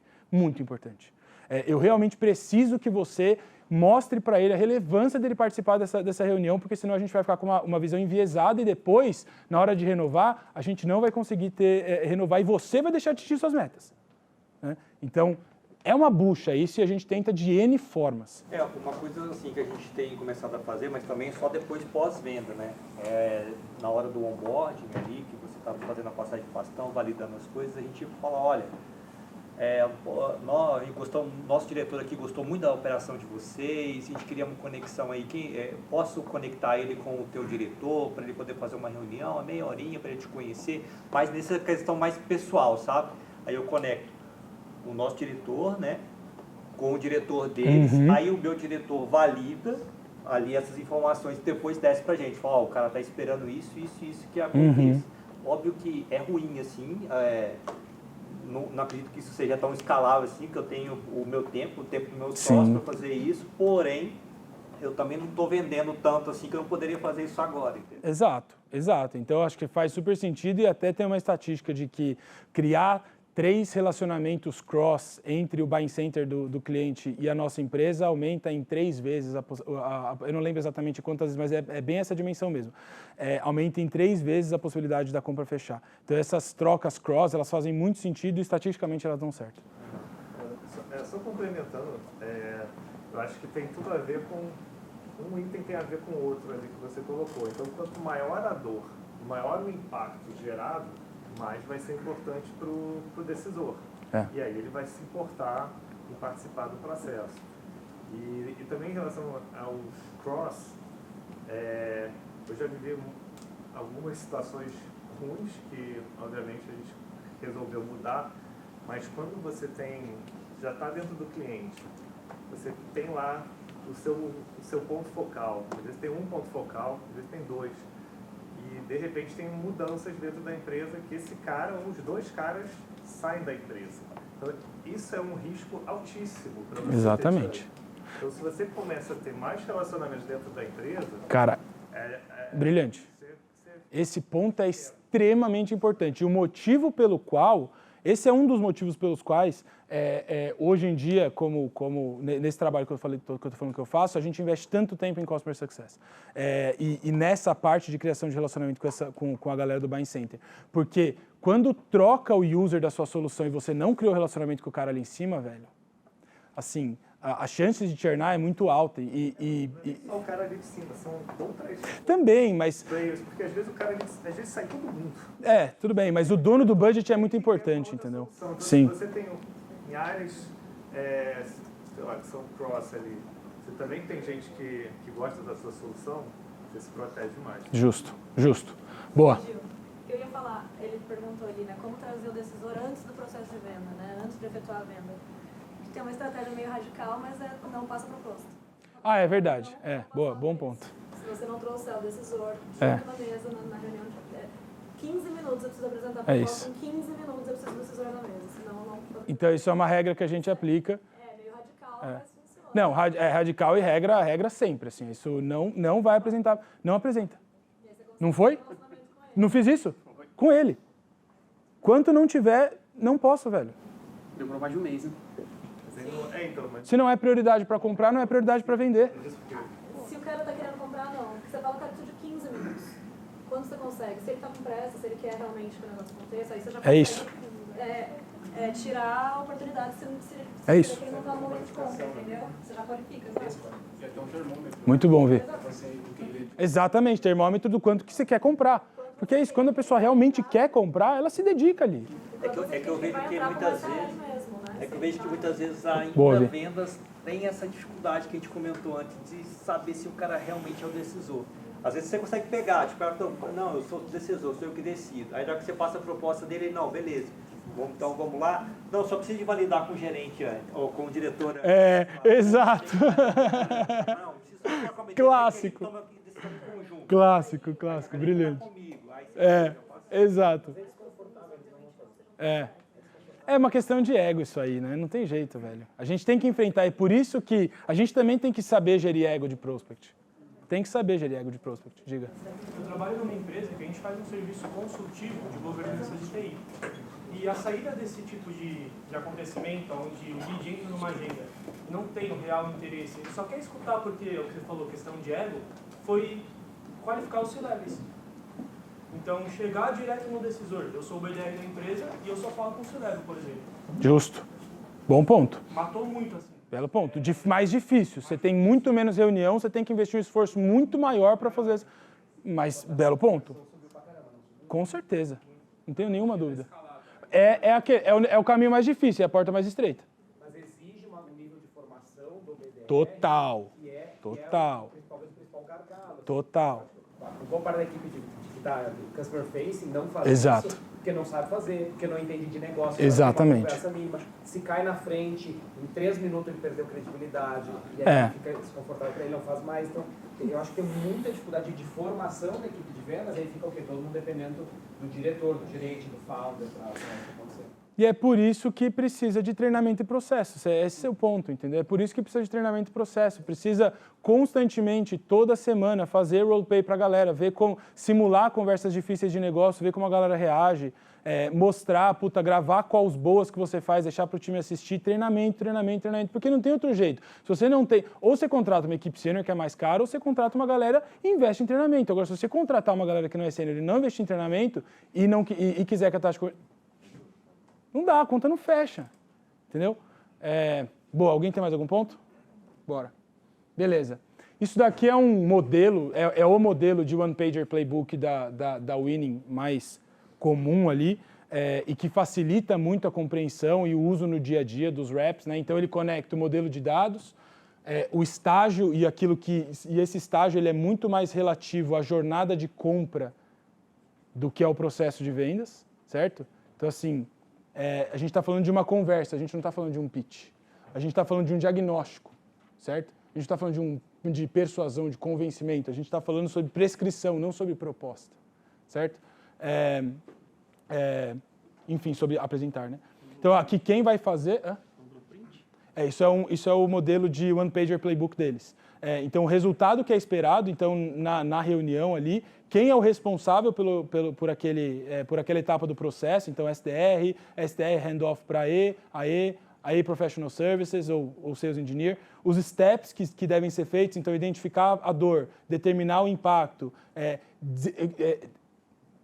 fazer uma demo do produto com base nas dores apresentadas, ou desenhar uma proposta, ou fazer um pitch com base nas dores apresentadas. Então, não fazer um pitch genérico, né?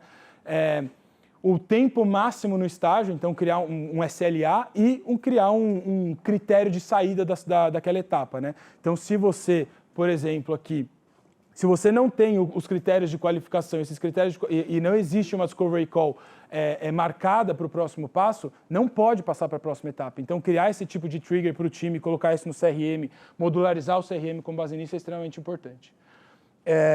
Boa. Eu fico olhando constantemente para um relógio que não existe. Constantemente. Eu olhei umas 15, né? Mas enfim, obrigado. Que horas você falou, né? 3h26, boa. Então, esse é o slide de geração de demanda B2B, o único grande ponto aqui que eu coloquei sobre isso. E aqui eu vou falar sobre as coisas que eu ouvi das N perguntas que eu fiz, quer dizer, da mesma pergunta que eu fiz para N pessoas, né? Então, o primeiro grande ponto ali para eles é que o modelo do Receita Previsível está morto, então ninguém faz mais prospecção em massa sem customização profunda, sem massive emails, sem massive interactions, né? Hoje em dia, as práticas pré-pandêmicas são meio que um diferencial, porque a galera se acostumou muito com esse modelo totalmente inbound, totalmente de social selling, etc., e fazer os negócios pessoalmente, baseado em relacionamento, criando conexões, indo em evento, fazendo networking. Então, essa é a parada que eles mais fazem ali. Eles são muito bons de networking, velho. Eu fiz networking com uma galera, né? E eles têm o hábito de, quase todas as vezes, eles adicionam no LinkedIn, você teve uma conversa legal, cara, independente dele ser uma pessoa que pode vender para você ou não, ele vem depois, te chama no LinkedIn e fala, e aí, velho, como que foi aquele outro ponto que você falou? O que aconteceu com aquele negócio? Você voltou para o Brasil já? Não sei o quê. Todos eles catch up depois. Todos. Muito interessante como eles... o networking para eles é um negócio muito natural. Uma coisa que eu achei, talvez seja relevante para vocês, eu achei interessante que em Nashville, quando eu estava ali com CROs de empresas mais maduras e várias estruturas de go-to-market mais maduras no evento Go-to-Market 23 lá, eu fui assim, porque eu ando assim sempre, né? E a galera lá, velho, todo mundo super bem vestido, assim, os reps, super bem vestidos, com ternão, bonito, pá, botoadura. Aí eu perguntei pro cara, por que todo mundo anda assim? Eu me sinto assim, normal, né? Pô, velho, porque aqui a galera de vendas é assim, a galera de vendas, puta, se veste super bem, ganham mó grana, são super valorizados, têm orgulho da profissão, né? E outra, eles se posicionam dessa maneira para uma questão de criação de outra. Eu achei muito interessante, eu achei curioso ali, porque se você for no RD Summit, definitivamente vai ser diferente. Então, eu achei interessante. Referral-based demand generation. Então, tipo, essa é a parada que, pelo que eu entendi das N respostas que eu tive nesse sentido. Diga. Hã? Rap? O que é rap? Representative, que eles falam muito rap. E aí, referral-based demand generation. Bom, o negócio de você é muito mais poderoso, né? Eu não sei quanto que é óbvio para todos vocês, mas é muito mais poderoso você pegar alguma pessoa que você que conhece alguém que você quer conversar e mesmo que você não tenha uma relação muito próxima com ela, pedir essa introdução é muito mais efetivo do que prospectar frio. Muito mais efetivo. Pelo menos ali na experiência deles, eu não sei quantas dessas coisas dá para a gente transportar direto. Mas eu acho que é uma excelente hipótese. O nosso modelo lá na empresa ele é totalmente baseado nisso. Por uma questão de estratégia, nosso modelo é esse, Referral-Based Demand Generation, há muito tempo. A gente só faz desse jeito, no nosso caso. A gente nem faz marketing porque o nosso modelo é 100% Referral-Based. Ou a gente é referred porque a gente entregou impacto, ou a gente é referred porque a gente pediu. É sempre assim. Porque eu acredito muito nisso. Aquele negócio do warm intro dos investidores sempre vai ser melhor do que você ir pelo site. Sempre. Então, é a mesma lógica. Não sei quanto que isso era óbvio para todo mundo, mas o grande ponto é que shiftou muito do negócio dos massive mails lá, totalmente sem nenhum tipo de customização, para um negócio mais referral-based e sempre pedindo indicação, mapeando. Então, eles pegam o founder, mapeiam o LinkedIn do founder, vê todo mundo que é correlacionado com essa pessoa, pegam os executivos, fazem um belo mapeamento dos executivos, e aí sempre os reps, sempre que eles vão se conectar com alguém novo, sempre olham esse mapeamento antes, pedem um referral para alguma pessoa dentro da instituição, ou para os investidores, ou para os founders, ou para os executivos, ou para o amigo, ou para alguém do LinkedIn dele que conhece aquela pessoa. Tudo é melhor do que prospectar frio, na opinião deles, porque isso virou um mar vermelho. Todo mundo fez isso e já entenderam que não funciona. O óbvio bem feito com um time foda, feito com uma disciplina operacional brutal. Eu destaquei esse. Deixei destacado porque achei interessante. Funcional ou não funcionou? O quê? Funcionou a prospecção frio? Não, já funcionou. Quando a galera começou, com certeza. O Receita Previsível, o modelo do Receita Previsível, ele funcionou muito bem com a Salesforce, porque antes da Salesforce tinha aquele outro CRM, o C, como é que chama? Quem lembra? Ninguém lembra? Né? Puta, antigaço lá, enfim. Eu ouvi hoje, eu estava reassistindo uma das palestras que eles estavam falando, o Marco Roberto falou. Enfim, não lembro. Não, e aquele era um CRM muito ruim, ele era on-premises e a proposta de valor da Salesforce era muito forte, do tipo assim, nosso primeiro CRM na nuvem, muito mais barato do que você tem hoje. Então, assim, para a Salesforce, aquilo funcionou maravilhosamente bem. Só que não é para todo mundo que isso funciona. Se você não tem esses aspectos na sua proposta de valor, e difícil ter esse aspecto, né, porque Salesforce, né, exatamente. Exatamente. Então, os copilots para tornar o trabalho operacional de pré-vendas mais produtivo já é uma realidade em Early Adoption. Então, os copilots são, enfim, qualquer tipo de uso de AI para ser um copiloto do pessoal de vendas, né? Os copilots é a categoria mais forte hoje em dia porque é a maneira mais fácil de aplicar AI. Eu conversei com um zilhão de empreendedores que falam, I'm building a copilot for...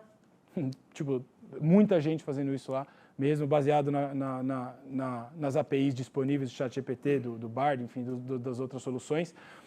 Então, os copilots são uma realidade, a galera está usando. Eles são muito early adopters de tudo, eles são muito innovators, né? Então, grande parte das inovações do mundo surgiu de lá. Então, eles têm, é cultural para eles esse negócio de aderir tudo aquilo que é novo e tentar usar as coisas que são novas desde o comecinho. E isso faz com que, no longo prazo, eles aprendam mais e mais rápido. Então, existe um efeito composto de longo prazo por conta da cultura deles aí, que é foda. E isso já é uma realidade para muitas das pessoas que eu perguntei no GTM, que era o meu esse meu laboratório ali, porque só tinha operação madura, só tinha gente legal. Todo mundo que eu perguntei estava usando algum Copilot. Você está usando algum Copilot para gerar demanda? Todo mundo me dava algum exemplo, eu tentava anotar todos, eu fiz uma anotação, tem um Notion lá que depois eu vou preparar e tentar postar em algum lugar. Mas é isso. Mas esse Copilot não é de alguma forma incoerente com esse trabalho de mais pessoal, mais indo direto? Totalmente o contrário. Totalmente o contrário. Pensa que, vou dar o exemplo que eu mais gostei, da Gong. Alguém não conhece a Gong? A Gong é a maior ferramenta de call recording dos Estados Unidos hoje. Eles estão enormes. E eles são muito... Gong. G-O-N-G. Gong. Gong.io. O conteúdo deles é fantástico, eles são muito bons. A Gong, que inclusive eu tive a oportunidade de contratar na Bossa, ferramenta bem cara, mas muito boa. Eles gravam toda a call e eles usam AI para uma série de coisas. Então, por exemplo, na época que eu contratei, que a AI não estava tão forte ainda, eles usavam para me falar se o vendedor fez pergunta de mais ou de menos, se estava aplicando as perguntas de impacto, em que ponto ele fez o pitch, ele conseguia identificar um monte de coisa. E aí, hoje em dia, o que ele faz? Porrada. E hoje em dia, o que ele faz? Ele pega todas as informações que a galera fala na call e consegue customizar um follow-up absurdamente depois. Tipo, mesmo. Assim, alguns exemplos muito, muito legais do que eles estão usando de AI ali. Então, a AI está conseguindo ir na contramão dessa parada de hipercustomização com pouquíssimo trabalho. Inclusive, a gente vai falar disso, acho que agora. Mas, por último, eu não queria deixar de dizer isso aqui, que eu achei muito interessante, que eles valorizam absurdamente a profissão de vendas lá. Eles valorizam mesmo. Os vendedores têm orgulho de serem vendedores, eles são bem pagos. Eu conversei com um cara lá, eu falei, porra, velho, desculpa, eu vi que ele estava bem ali no evento, bem vestido, etc. Eu falei, velho, desculpa eu te perguntar, mas quanto você ganha por ano? $1 milhão. $1 milhão o cara ganhava. Ele falou, mano, aqui a gente é bem pago, o meu comp fixo não é alto, eu ganho $200 mil de comp por ano, fixo, mas a minha comissão é absurdamente agressiva. Eu sou eu tô entre os top performers, mas eu não sou o top performer. Mas a galera é muito agressiva com comissão aqui. Então, nos Estados Unidos, os reps podem ficar ricos em tecnologia. Rico do tipo assim, ter casão, carrão. Isso é comum lá. Então, a valorização da empresa de vendas, então eles entendem que é o coração da empresa, contratam das melhores universidades. Então, para um cara que tinha um time de vendas muito bom lá, ele fala, porque meu time é foda. Qual é o seu playbook de contratação?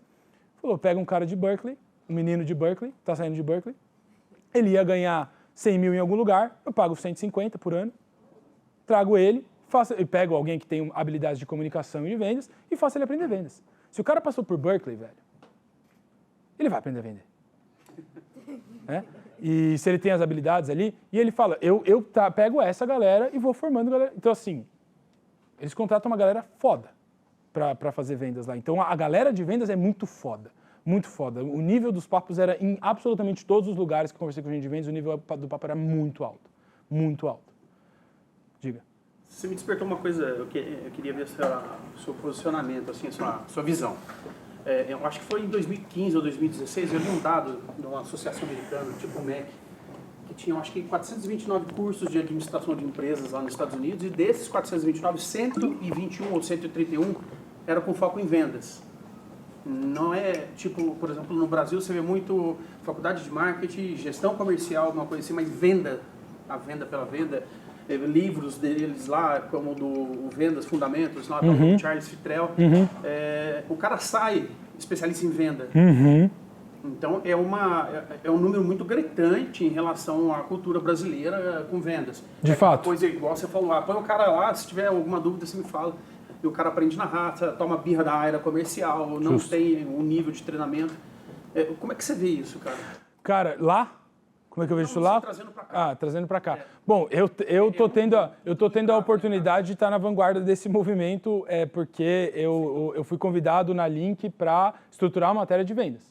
Então, hoje eu tenho a cadeira de vendas 1 na Link, que é uma universidade que tem um curso de administração regulado pelo MEC, onde eu ensino essas paradas pra galera. Inclusive, eu tenho aluno aqui. Quantos? Aluno.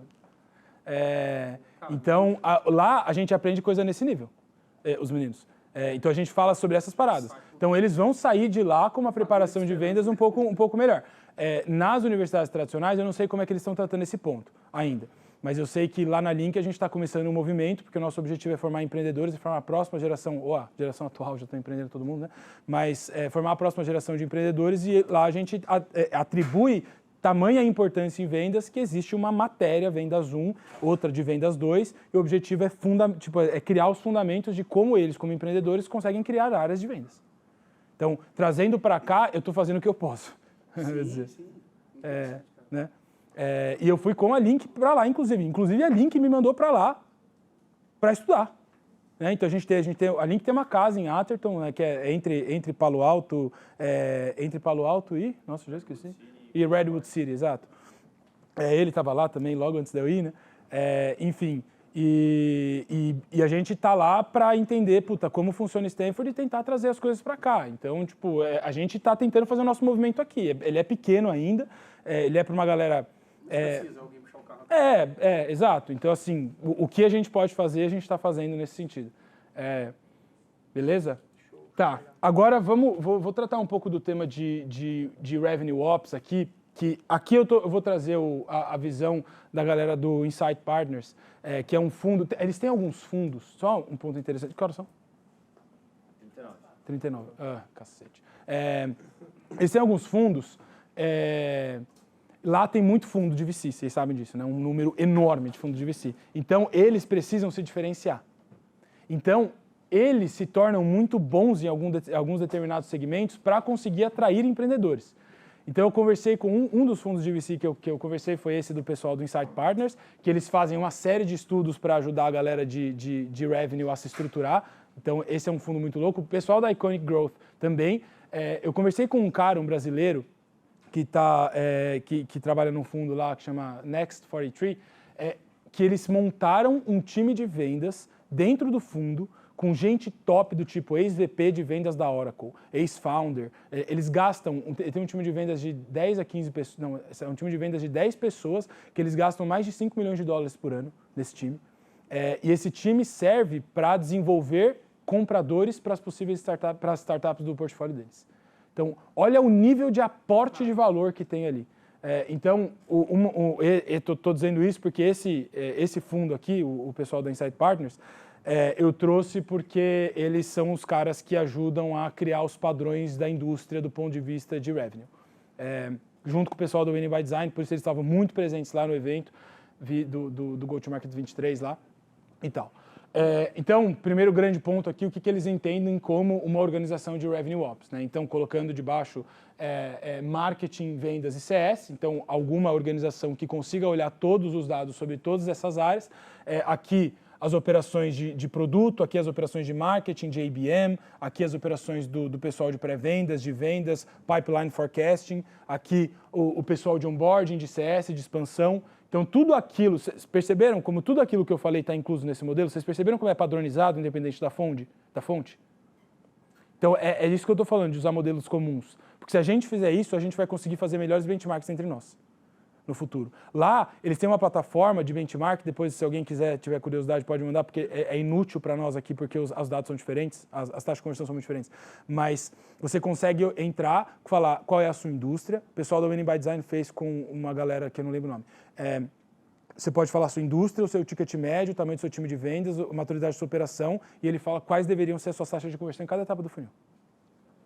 Pegando dados da indústria inteira, que eles estão puxando não da orelha deles, estão puxando do Salesforce, do HubSpot, entendeu? Então, nível altíssimo, muito legal.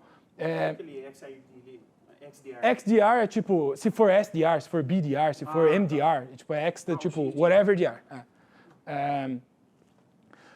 E aí, além disso, dentro dessas estruturas, o que Revenue Ops é responsável? Né? Então, é responsável por fazer toda a parte de estratégia e planejamento, então, o plano operacional anual, então, quanto de meta a gente vai ter, como que está o nosso ticket médio, como está o nosso ciclo de vendas, como estão as nossas principais taxas de conversão, enfim, toda a parte de planejamento operacional anual, todo o headcount necessário para atingir aquele planejamento, o cara estava aqui e fez essa pergunta, mas então, todo o headcount necessário para atingir aquela meta, certo? Então, existe uma matemática de contratação. Sim, sei que a gente sabe disso, mas estou dizendo assim, é uma matemática brutal do tipo, velho, eu preciso contratar a pessoa até esse momento, porque ela vai demorar 6 meses para rampar. Quando eu tiver que entregar essa receita, eu preciso ter X pessoas na minha operação entregando full quota para eu conseguir entregar aquela meta. Então, as relações de causa e efeito, elas são muito amarradas. Esse é meu ponto. Cuidam da segmentação de mercado, então não é aquele negócio do tipo, não existe uma discussão desestruturada sobre segmentação de mercado, tem um time que estuda, puxa dado, faz pesquisa e define as segmentações, define as metas, compensation, forecasting, a parte toda de dados, então report para o board, né? Então não precisa ficar parando o pessoal do time, não, tem uma pessoa lá, faz o report, entrega para o CEO vai lá, conversa para o board, faz o report para os executivos, faz o report para o time, do tipo, galera, a gente tinha que estar com essa taxa de conversão aqui para bater a meta. Se a gente não chegar nisso aqui, a gente não vai bater a meta. Então assim, preciso que vocês olhem para essa etapa do funil. E aí o que acontece? Jogam no enablement. Então, com base nas taxas de conversão que estão ruins do time daquela operação, eles constroem uma estrutura de enablement para treinar o time onde a taxa de conversão está ruim. O que eu sei que também é outro ponto que muita gente aqui pode fazer, mas a maior parte das operações com isso não faz dessa maneira. Do tipo, vamos olhar o funil. Tá, padronização, ok. Então, o nosso problema está entre proposta apresentada e proposta aceita. O que está acontecendo? Bom, vamos entender um pouco melhor. Pode ser perguntando para o time, pode ser olhando as métricas do CRM, pode ser olhando quanto tempo o deal está parado em proposta, pode ser olhando qual é a correlação com o buying center que está cadastrado no CRM, não sei. Olhar, tentar entender o problema, entrevistar o time, perguntar, galera, o que está acontecendo? Como é que vocês estão fazendo? Assistir call, gravar call, beleza, entendi o problema. As hipóteses de solução são quais? Tais. Beleza, estrutura o treinamento com as hipóteses de solução e pau na máquina, certo? Então, definem a GTM Tech Stack, né? Então, tudo aquilo de CRM, tudo aquilo de AI, tudo que for necessário. Definem o processo do lead ao fechamento, então tem alguém que é responsável por todo esse processo, por olhar todo esse processo. Fazem a gestão dos fornecedores de ferramentas, avaliação de tecnologias. E aqui eu coloquei a minha pro tip aqui, que é o que eu faria. Assim, colocar o GPT-4 em todos os casos de uso possíveis. Eu vou mostrar um caso de uso aqui para vocês, de um dos workshops que eu fiz lá sobre aplicação de AI em times de go-to-market. Vou mostrar, e tem gravado, tem uma versão dele gravada, que eu posso mandar para vocês. Eu não consigo colocar tudo porque eu não lembrei. Mas uma aplicação prática, que eu consegui aplicar na minha empresa no dia seguinte. Eu contratei o GPT-4 no dia seguinte e comecei a usar. Vou já mostrar. E aí, por isso que eu acho que vocês têm que botar alguém dentro da estrutura de Revenue Ops responsável por estudar esses casos de uso e falar assim, velho, vamos escolher um e vamos começar. Vamos ver como é que se comporta. Tem que começar a ter... Ou pega um rep bom, que é mais nerd, gosta dessas coisas, bota alguém para tentar implementar essa parada, certo? Suporte, então, gestão de pipeline, ritos operacionais, né? Então, bastante disciplina com ritos operacionais, enfim. E aqui, GTM Enablement, então treinamento das habilidades, treinamento do produto, treinamento de metodologia de go-to-market, treinamento e enablement dos managers, certo? Conteúdos e colaterais. Colaterais preciso de um vídeo case para entregar para a indústria X. Então, isso é um colateral, não sei se todo mundo está acostumado. A primeira vez que o Edson da Astela falou para mim quais são os seus colaterais, eu não fazia a menor ideia do que ele estava falando, tive vergonha de perguntar e demorei para conseguir achar depois. Então, treinamento de enablement de onboarding e enablement de parceiros e canais. Se você tiver parceiros e canais, precisa ter alguém enabling, ensinando eles a vender. Então, se os seus canais forem seus vendedores, você também precisa de enablement para os seus canais, porque senão eles não vão aprender a vender sua solução, certo? Aqui, uma outra forma de olhar a estrutura de mercado, pessoas, plano, processo, sistema, são frameworks, tá? Então, vocês podem falar assim, quero estruturar alguma coisa de Revenue Ops para 2024. Frameworks. Começa por algum lugar. Fala, galera, vamos implementar essa parada. Pega isso daqui, pega lá no final tem as referências, pega uma referência, fala, vamos começar por aqui e se não tiver uma estrutura de Revenue Ops, ou se tiver só Marketing Ops ou só Sales Ops, começar a olhar sobre uma perspectiva de Revenue, essa é uma outra maneira também. Então, olhar o mercado, como a gente entende o nosso mercado, como que a gente vai desenhar a estrutura, o que não tiver estrutura desenhada ainda, se não tiver uma estrutura para fazer aquele Joint Impact Plan ou qualquer coisa, se você quiser chamar de ciclo de gestão, se você quiser chamar de... tanto faz. Alguma coisa que meça o impacto no começo da relação e cria uma forma de entregar esse impacto ao longo da relação. Um processo de retenção, um processo de expansão. Então, quando que a gente vai começar a falar sobre expansão com os nossos clientes?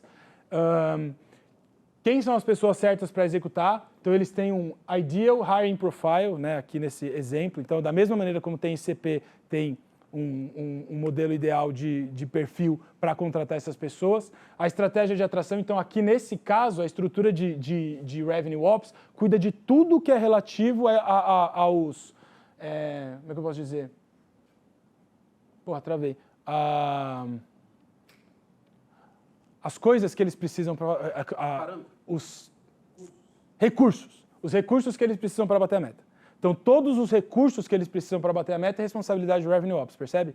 Então, esse é um ponto interessante, porque isso aqui poderia ser descentralizado. Por exemplo, poderia ser o time de RH que cuida disso. A meta é de quem? De vendas. A meta é do time de vendas. Quanto que o time de RH vai se importar com a contratação do time de vendas? Tanto quanto for prioridade deles também. Se as metas lá em cima, nas OKRs, não estiverem profundamente alinhadas, ele vai cagar para a contratação de vendas. E aí quem não vai bater a meta é você. Né? Então esse é o ponto. Então no meu caso, por exemplo, eu fazia o processo de hiring de toda a galera, eu tocava isso porque, não que o meu RH era legal, era bom e tal, mas, de novo, a meta era minha, quem ia ser cobrado era eu. Então, toda a parte de processo, a parte de sistema, isso aqui é uma outra maneira de olhar, eu quero só seguir para a gente poder falar dos outros pontos também. Esse é um ponto legal. Qual é a centralização? A gente estava falando disso, né? Qual a centralização ou a descentralização corretas de times e ou serviços para suportar as alavancas de crescimento de receita da empresa? Então, isso aqui é o conjunto das coisas que eu mostrei até agora, olhando sob uma perspectiva de produto, mercado, segmento e distribuição. Ele deu 2 exemplos aqui. A empresa A, B, C tem um produto, vende para um segmento, enterprise, tem um mercado, que é o Brasil, e tem um modelo de distribuição, que é a distribuição direta, ou seja, os vendedores dela mesmo vendendo. Qual a complexidade dela? Na verdade é 1 isso aqui, né? Mas é 1. É porque eu copiei do outro slide. 1, certo? Errei. Whatever. Então, a complexidade baixa. Anyway, complexidade 1. Exato. Exatamente. E aí o que ele faz aqui essa operação, que eu copiei o slide, tá vendo? Era 4 no final aqui. Essa empresa XYZ, ela tem 4 produtos, vende para 3 segmentos, então Enterprise, SMB e Middle Market. Tem 4 mercados, que é Brasil, US, Colômbia e México. Tem 3 modelos de distribuição, direta, canais e produto. A complexidade dela, para fazer tudo isso aqui, para todas essas partes, é 144. Então, é um score de complexidade, igual o Rodrigão falou, dizendo que quanto mais produtos, segmentos, modelos de distribuição e mercados você tiver, maior vai ser a sua complexidade para conseguir ter os recursos para tudo isso aqui que for necessário. Então, acho que, de novo, o negócio do porquê que um modelo de go-to-market até um determinado ponto da receita. Porque você vai ter que gerenciar uma complexidade operacional absurda aqui. Então, esse ponto foi muito interessante. E aí, último tópico, IA em vendas. Preciso passar por isso aqui. Então, primeiro, big numbers da indústria. Então, 200 bilhões de dólares vão ser investidos em IA até 2025, só para a gente entender a dimensão. 1/3 das organizações vão usar IA em mais uma função. 25% das tarefas podem ser automatizadas. Né? Aqui mais um pouco de dados, aqui olhando já sobre a perspectiva de vendas. 51% das organizações de vendas vão usar IA até março de 2024. Isso aqui é um estudo da Gong. 77% do tempo de um vendedor ele não está vendendo, está fazendo alguma outra coisa, que é customizar e-mail, fazer follow-up, organizar CRM, whatever, não está vendendo. 9% em cada uma dessas tarefas é o ganho de eficiência de automatizar via Copilot a entrada manual de dados no CRM, por exemplo, a entrada manual de dados de modo geral do vendedor e preparação de reuniões, que ele está falando aqui. Então, 9% de ganho de eficiência. E esse é um dado que saiu essa semana do Thomas, né, uma opinião, ele até bem deixa isso claro, né? O Thomas Tangas, que é o cara que eu falei lá, a newsletter dele, inclusive, é uma das coisas mais absurdas que existe, eu assinaria. 2% é o ganho de produtividade que você deveria considerar no seu planejamento estratégico do seu time de vendas. Você deveria considerar que o seu time vai ganhar produtividade. Então, adicionar isso ao aumento das suas metas, por exemplo, levando em consideração o crescimento do seu mercado, o crescimento da inflação, o ganho de eficiência de IA. e a quantidade de pessoas que você tem treinado em vendas. Então, são essas 4 variáveis que ele coloca, sugerindo que, além da sua projeção de crescimento, você deveria projetar 20% a mais da meta por conta dessas variáveis, porque se você não considerar o crescimento do seu mercado, se você não considerar a inflação, você vai ter um problema depois no choque de expectativas no futuro. 9 use cases para começar agora, que eles chamam ali de low-hanging fruit. Quem falou isso aqui é o Chief Innovation Officer da Gong. Ele foi o CRO da Gong durante muitos anos e aí agora ele virou o cara de inovação que faz pesquisa.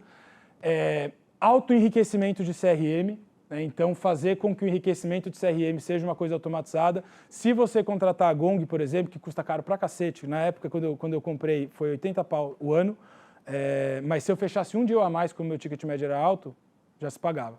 E para mim o ROI foi infinito. Preparação de reuniões, então, no caso da Gong, se você contratar, ele já consegue ouvir as calls e enriquecer o CRM. Se você comprar o GPT-4, assinar o GPT-4, você já consegue fazer com que ele processe informações em áudio e transforme em anotações de um determinado parâmetro. Já dá para fazer isso e não é difícil. Por isso que eu falo para tentar colocar o GPT-4 em tudo quanto é lugar. Diga. Consegue. Consegue te ajudar a criar uma aplicação desse modelo aqui. Então, as coisas estão andando muito rápido e se a gente não catch up, a gente vai ficar para trás como país, porque os caras lá estão considerando tudo isso aqui. Avisos automáticos de negócio no pipeline com base em histórico, como, por exemplo, tem um deal aqui parado em proposta há mais de 15 dias e, historicamente, 80% dos deals que ficam parados em proposta em mais de 15 dias não fecham.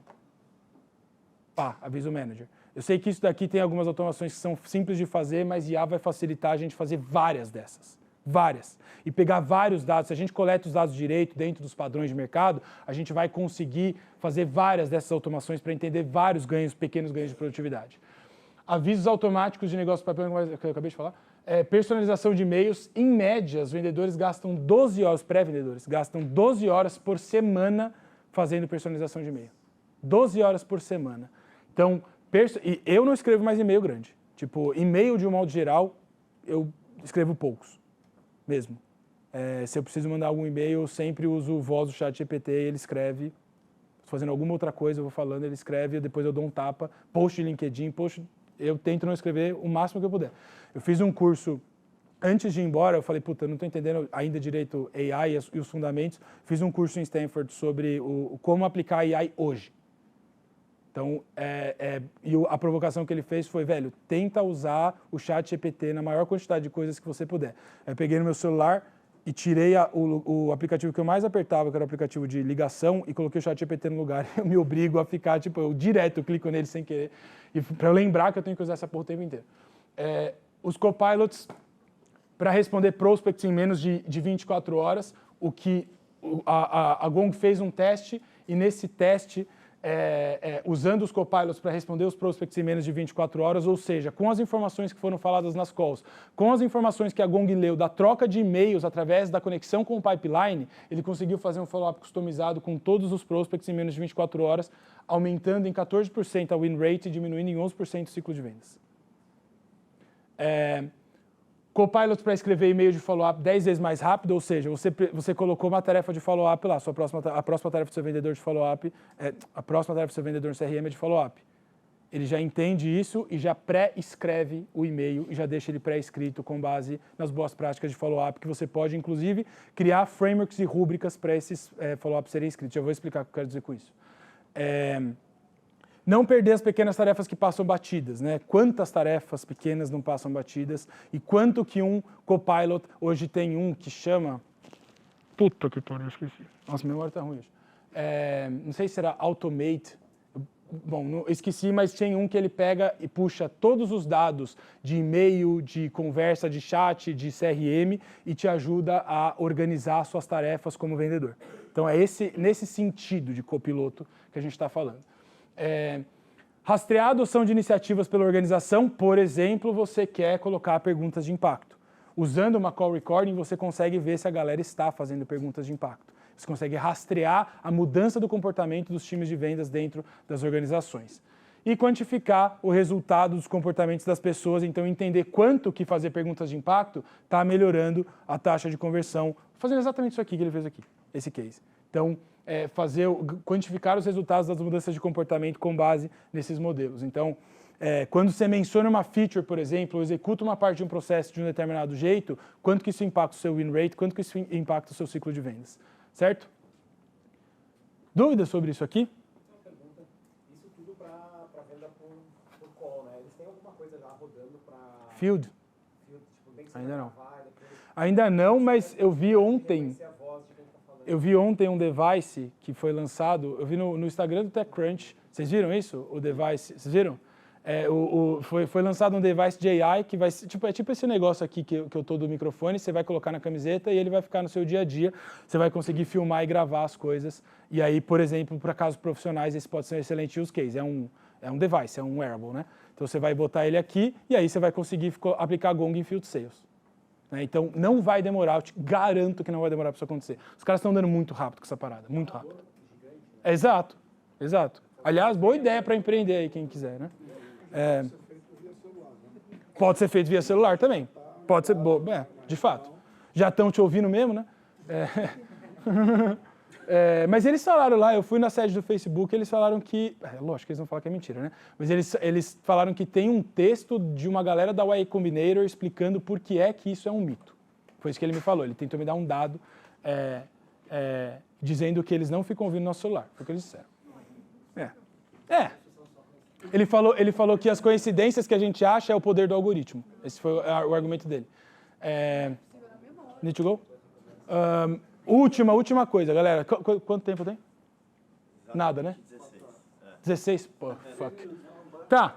Ó, isso aqui é uma aplicação, um exemplo prático usando o ChatGPT para conseguir fazer o time de vendas performar melhor. Então, o que ele fala aqui é: você consegue me ajudar a treinar meu time de vendas a escrever melhores e-mails? Aí ele pega um modelo, um texto da Winning by Design dizendo como escrever e-mails eficientes, treina o modelo com base nesse artigo, pede para o artigo criar uma rúbrica para e-mails de prospecção, ele cria essa rúbrica. Então, quais são os critérios, relevância, reward, request, quanto que o e-mail é longo, se ele é otimizado via mobile e o poder do assunto, do e-mail. E aí, ele pega e mostra, tudo bem, agora avalie esse e-mail para mim com base na rúbrica que você criou. Ele avalia o e-mail com base na rúbrica que foi criada, e depois ele fala assim, tudo bem, então reescreve para ficar melhor com base na rúbrica que você criou. Ele fez isso em minutos. Em que ferramenta? ChatGPT. Não, mas está integrado com que ferramenta? Com nada. No exemplo que ele deu um exemplo integrado com nada, para ele mostrar, o ponto dele era, quer que eu vou mostrar para vocês que eu consigo aplicar essa parada em minutos sem integrar com porra nenhuma. Não, mas aí ele pegava o e-mail e jogava no chat. Fazia manual. Mas, e aí, que ele quis dizer com isso? Ele falou assim, velho, o maior gargalo que a gente tem hoje para treinamento de time de vendas é fazer os managers conseguirem ouvir as reuniões e treinar o time. Você pode criar uma rúbrica, jogar as reuniões aqui para o ChatGPT ouvir com base na rúbrica e pegar os 3 principais takeaways e você treinar os reps. Você não precisa mais ouvir reunião. Acabou o gargalo de treinamento, certo? Bom, aqui, isso é uma palestra do Mark Robert sobre quem vai ganhar a corrida de AI Go-to-Market. Vou mandar para vocês, preciso ir. Insights finais, juro. Disciplina brutal, os caras são absurdamente disciplinados no sentido de, velho, tem reunião de ritos, de abertura de semana, de fechamento de semana, tem daily. Todo mundo sempre... Isso foi uma pergunta que eu fiz diretamente essas perguntas, tá? Fiz diretamente essas perguntas, ouvi de várias pessoas, anotei todas elas no iPad e depois eu fui olhando todas as respostas. Então eu fiz uma pesquisa. Por mais que ela não tenha sido estruturada, ela foi uma pesquisa. Os caras são absurdamente disciplinados. De processo de treinamento, de dados, eles têm uma work ethic absurda, que é o que eles chamam, né? Tipo, ética de trampo mesmo, assim. Eu falei que eu vou fazer, eu vou entrar no treinamento, eu não vou pular treinamento, eu vou analisar os dados todo santo dia. Então, os caras são muito bons nisso. Atenção a dados. Desde o início da empresa, muitas operações muito early, já tendo muita clareza sobre os dados, ou pelo menos coletando e fazendo esforço para coletar dado.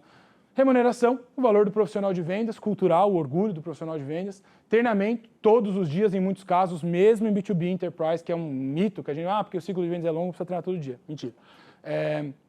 toda semana, pelo menos, na maior parte das vezes. Accountability muito grande, porque as metas são muito bem pensadas, então ninguém fica pressionado de uma meta impossível de bater. A meta é racional, matemática. Fala assim, velho, se você fizer A mais B é igual a C. Se você fizer A e B, provavelmente você vai bater C. Então, existe uma accountability maior, porque as metas são muito racionais, muito matemáticas, muito nesse sentido. E o simples bem feito no modelo old-fashioned. É isso. Deixei os key takeaways aqui, depois vocês leem. Acho que podemos terminar aqui. Por último, quem quiser aqui, a gente vai fazer um workshop na empresa sobre planejamento estratégico de vendas com base nesses modelos. Alguém quiser falar com o nosso time também sobre qualquer uma dessas coisas, fiquem à vontade. Trocar ideia sobre a aplicação disso ou qualquer coisa nesse sentido. Eu vou mandar... Vou mandar. A gente tem acesso... Cadê o pessoal do Cubo? Está aqui? A gente tem acesso aos e-mails? Tá, então eu vou mandar a apresentação para você e vou mandar também a gravação na íntegra se quiser rever alguma coisa. E estou à disposição para conversar sobre esse tema, porque eu tive a oportunidade de ir academicamente e meu objetivo é diminuir o gap entre as boas práticas. Então, se alguém achar que eu puder fazer qualquer coisa, estou à disposição para tomar um café.